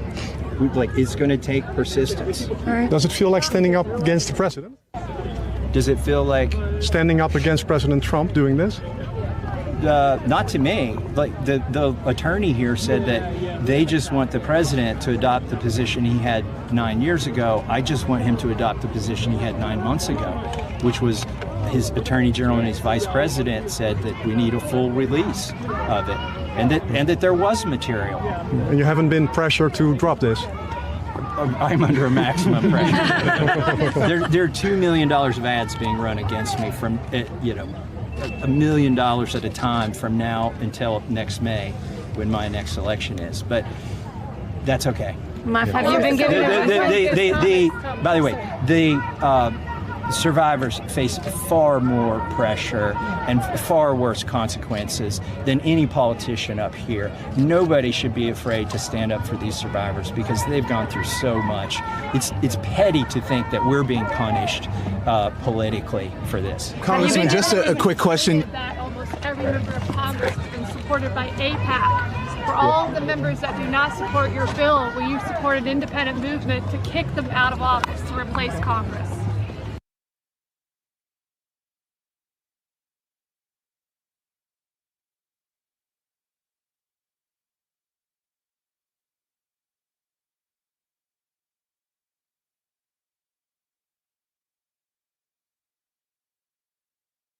I'm sorry, but the White House says it's a hostile act. Do you view this as a hostile act? I don't think what the survivors did today is a hostile act. I don't think this is a hoax. The White House has used a lot of rhetoric that's just not appropriate for this situation. It's never a hostile act to stand up for survivors and try to get transparency. Maybe politically, it's a hostile act to some of the elite billionaire donors who support both parties.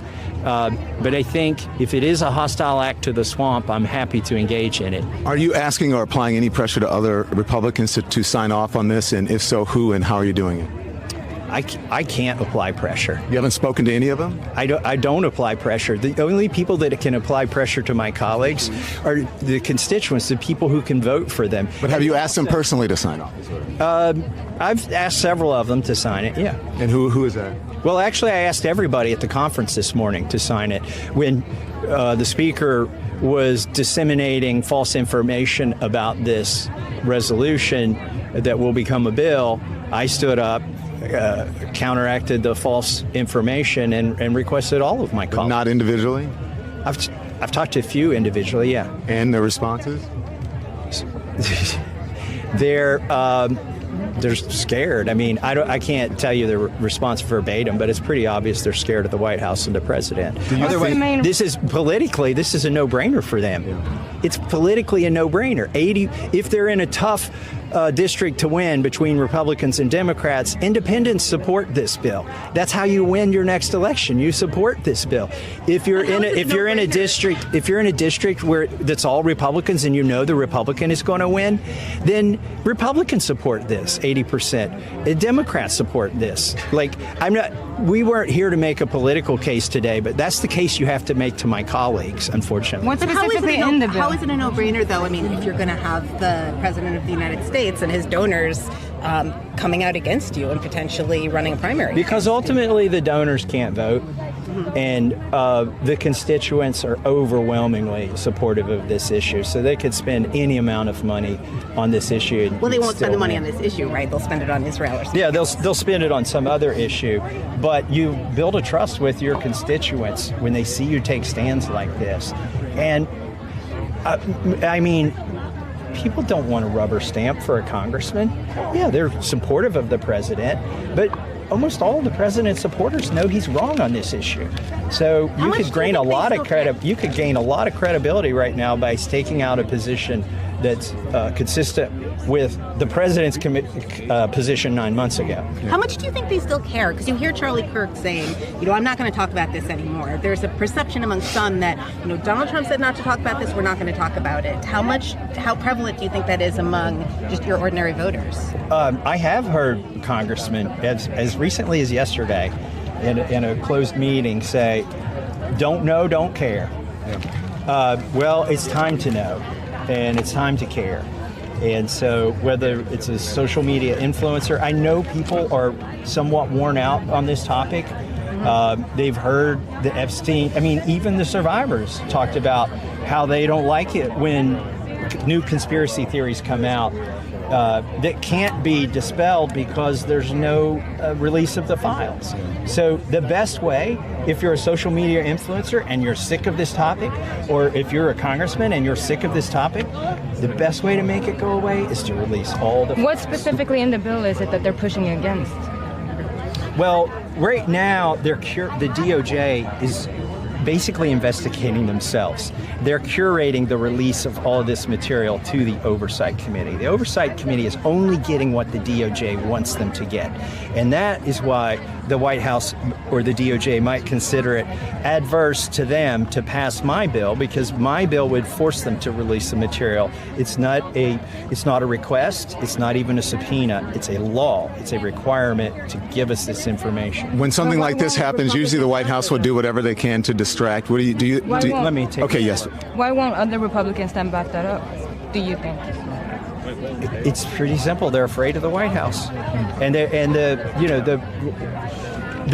there are people at the White House that you communicate with at different levels, and at all of those levels, they are engaged on this. So the Legislative Affairs Department of the White House is engaged on this. Staff at the White House is engaged with staff members of Congress. The president himself is engaged with members of Congress.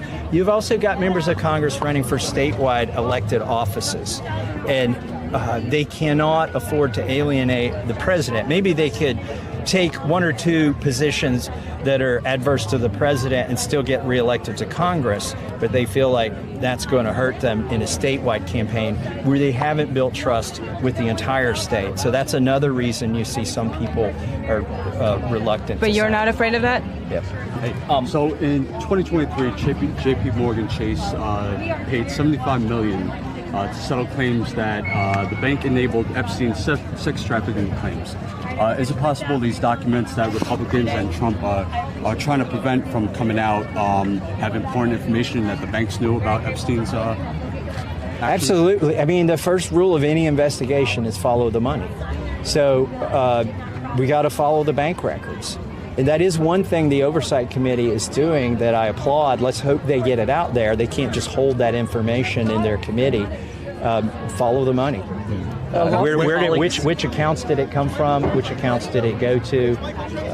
And that's the quickest way to figure out who was doing what. Congressman, when something this big happens, usually the White House will try to distract from it, especially this issue. Are you worried that they're going to do that, and what do you think it might be? Well, they've already tried that. The Speaker of the House sent us on recess for 5 weeks early. I meant today, but yeah. To try to make this issue go away. Today, they did a flyover of the Capitol. That flyover, I believe, was scheduled after this press conference was announced. And I think I don't know that they did that on purpose, but if they did, that would be highly disrespectful. There will be no limit to the weapons of mass distraction that the White House will apply to try to make this go away. But the thing is, these survivors have spoken today, some for the very first time. Now there are faces and voices associated with this that will not go away. We heard it from the survivors. You heard it from me. We're not going to let this issue go. And the discharge petition stays live for another 16 months, until the end of Congress. Can you imagine needing one or two more signatures for 14 more months? People are going to hear this at every town hall. It might not be the most important thing for everybody at the town hall, but somebody at every town hall is going to ask that question. Why didn't you sign the discharge petition? What are you hiding? Thank you for answering. Thank you, Congressman. Thanks. Are you surprised? I know you talked about the powerful practice. So, that's how you do it. He answered every question. He did not attack anyone personally. He was not rude. He acted like an adult. And so, look, he is a Republican congressman. He's worried about, being primaried or them trying to take him out. He talked about this is where we are right now. We're in the shadow, really, in the steps of the Capitol, getting this information. People like even Nancy Mace had at least the courage to walk up to me yesterday and to plead with me to respect her privacy. And I asked her questions about everything, what she was dealing with, about transparency, all of those things. I asked her questions, and she answered every single question, even in a state of that she was having a panic attack.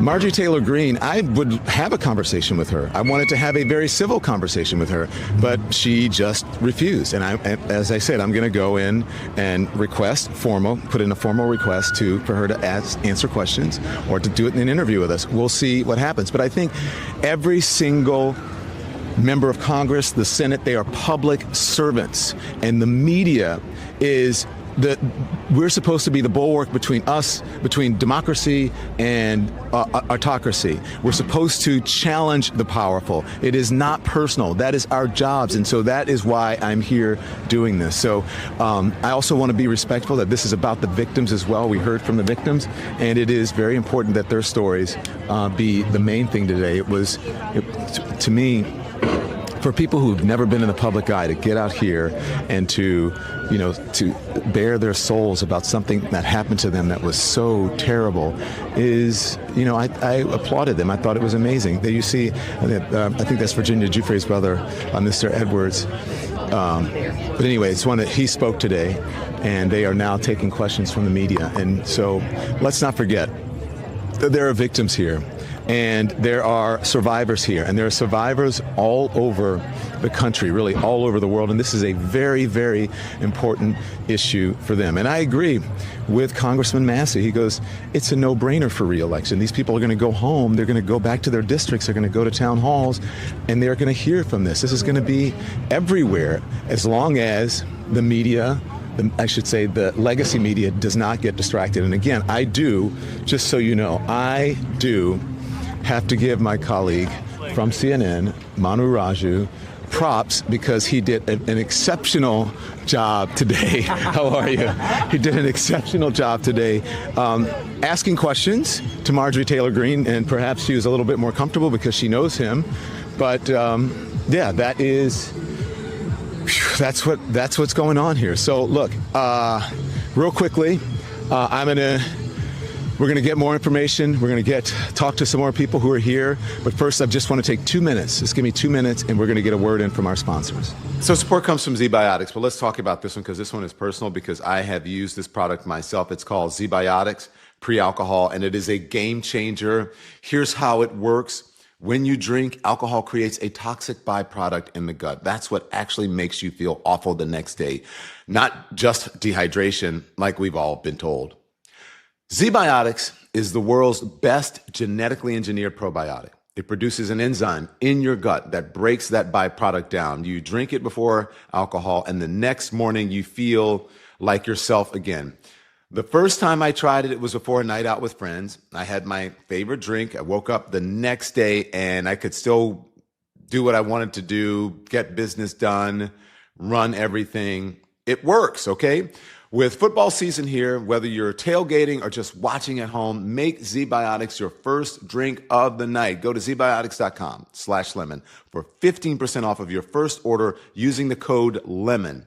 Backed by a 100% money back guarantee. That's zbiotics.com/lemon. Use the code word LEMON, okay? This episode is also sponsored by BetterHelp. Look, we all have moments when life feels very heavy. We have relationships, we have anxiety, we have stress, and sometimes our usual go-to people, the group chat, the whoever, maybe, I don't know, someone at a coffee shop, maybe barista, even a stranger in line, that's not enough, all right? So that's where BetterHelp comes in. It's online therapy that matches you with licensed professionals that can actually help you, okay? So I've used therapy myself, and I know firsthand how life-changing it can be to have someone truly listen and guide you through some tough times. BetterHelp makes it easy. You get matched quickly, and if it is not the right fit for you, you can switch therapists at any time. Sessions are online, so you can talk from anywhere, and with over 30,000 licensed professionals, you're going to find someone who gets you, okay? Our listeners get 10% off of their first month at betterhelp.com/DonLemon. That's betterhelp.com/DonLemon, betterhelp.com/DonLemon, because help shouldn't be hard. Thanks to all of our sponsors. Okay, so we are back now live. Thank you so much to our sponsors. We appreciate all of them. So I'm going to ask you guys who are still watching, who are still in the chat, what should I do? Do you want me to go over towards the Capitol? I don't think that they'll let me in today, but I want to go down here and talk to us because this is an impromptu thing that has happened with some of the victims and people who are here who support them. It's similar. I think this is the same group that was here yesterday. And anyway, we can show them, but let's just show them, and then so they're really upset about the Epstein Files. They're trying to keep it going. Let's go back this way. This is your democracy in action, and I want to know what you guys think. We're going this way. About what do you want me to ask? How do you think I did with the Congresswoman? Do you think I was rude to her? I don't. I thought I was just asking her questions. I wasn't the only person walking with her sticking a mic, holding a microphone. Wasn't the only person. There was everybody else there. She answered everyone else's questions. So tell me what you think. I want to know what you think. And let us know what you want to know about this and what you want me to ask next. And I don't know. You guys, maybe the Lemon Nation should call Marjorie Taylor Greene's office and tell her to do an interview with me. Maybe you guys should just call her office. It's listed in the phone book. You can get the information, just call her and say, just be nice, don't be rude. Just say, hey, you should do an interview with Don Lemon. You didn't answer his questions. You don't even have to say that. Just say, do an interview with Don Lemon. You should. So I think that's what you guys should do. Thank you very much. He says I'm showing a little skin. How are you, man? Great. How you doing? I took a picture with you 2 years ago. Oh, at Zara in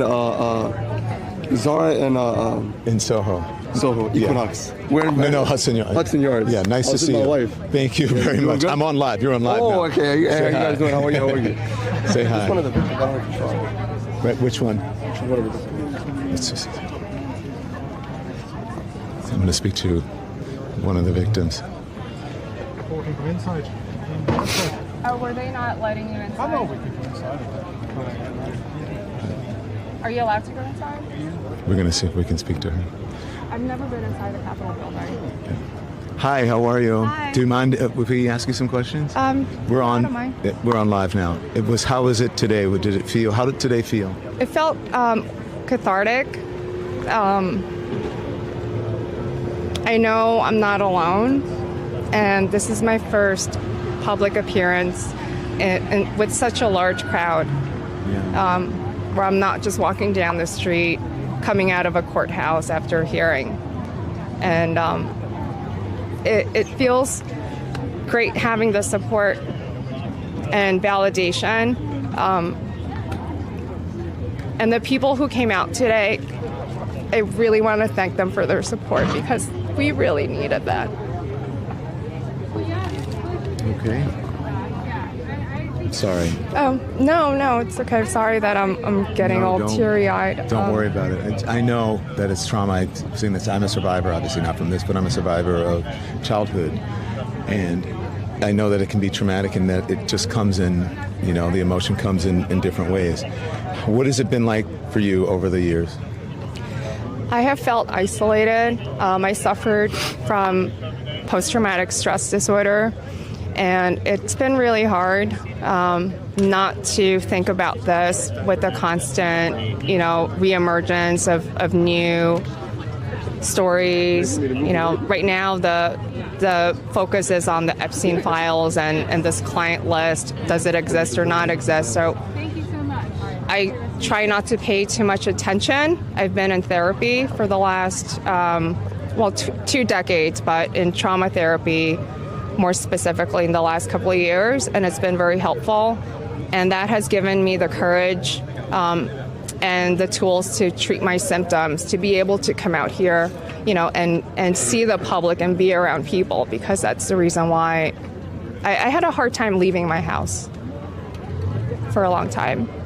If you don't mind, I don't want to re-traumatize you, but I know that you spoke about it. But for our viewers, what was your interaction and what happened? I was a college-age student, and I'm an immigrant. He took advantage of my status.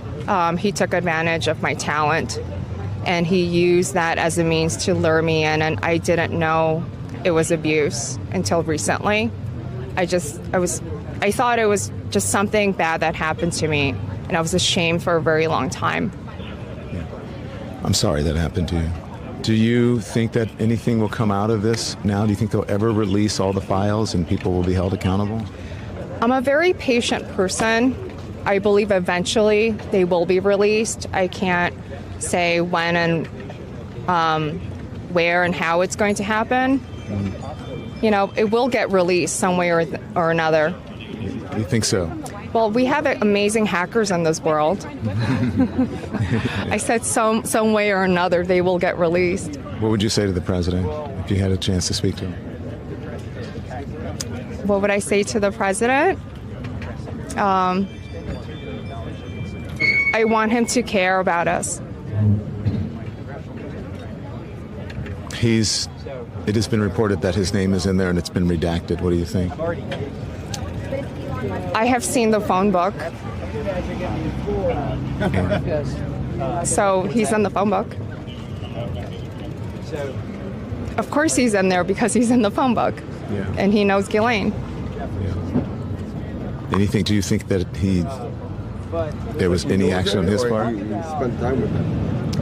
Well, he definitely knew Jeffrey Epstein and Ghislaine Maxwell. There are photographs that are publicized. As far as what he did with them, I don't know. I didn't witness any of this. And you think he won't release them because again? I can't answer that question because I don't know the answer to that. Thank you. I would like him to release the files, all of it, minus, please redact the names of the victims and censor the victimization, because we do not want their privacy to be violated twice, 3 times or more so. And I do not want to give predators any ideas. Yeah. Let's just stop. Let's put an end to all of this. Thank you. Thank you. Rena? Last name? Oh, Rena. Oh, thank you so much, Rena. I appreciate it. Thank you. Okay, so there we go, guys. As we stand here, there's the Capitol Police. We thank them for their service, and that's folks going in the Capitol. Thomas Massey is on the other side of Rena O over there, still taking questions from reporters. That's how you do it. And you have to give some props to whether they're a Republican or a Democrat. When they stand up for the right thing and they do the right thing, I think that you should support at least that act. And I actually support Marjorie Taylor Greene and what she's doing. I think it's commendable. But she, does not want to take questions and get answers. It's a very simple question. Who are you reaching out to? Have you reached out to anyone personally? Yes or no? Who have you reached out to? Either say the name or I'd rather not say. That's simple. Okay? So listen, we're going to go and get more information. I appreciate you joining us on these lives. That's why I'm here. This is our accountability tour that we're doing. And so from there, we're going to continue to speak to Congress people, to senators, to representatives, and from hopefully some victims and also people who are just American citizens who want their voices heard. So I'll either be back with you live here if something happens, or definitely, for sure, 100% at 5 p.m. Eastern on Lemon Live at 5. So until I see you at 5 o'clock Eastern on Lemon Live at 5, you can be informed without being inundated. Turn the TV off. Thanks everyone for watching. Your support means the world to us. So make sure you hit the like button and you subscribe to our channel to make sure that you never ever miss a video. We're live every day, 10 a.m. Eastern time. We drop even more content at 2 p.m. Eastern and 5 p.m. Eastern. And if you want more Don Lemon Show content, we'd love for you to become a member of the Lemon community, where you will receive access to special community posts. You'll get exclusive content and members-only live shows. So head over to our channel page or click the join button on this video.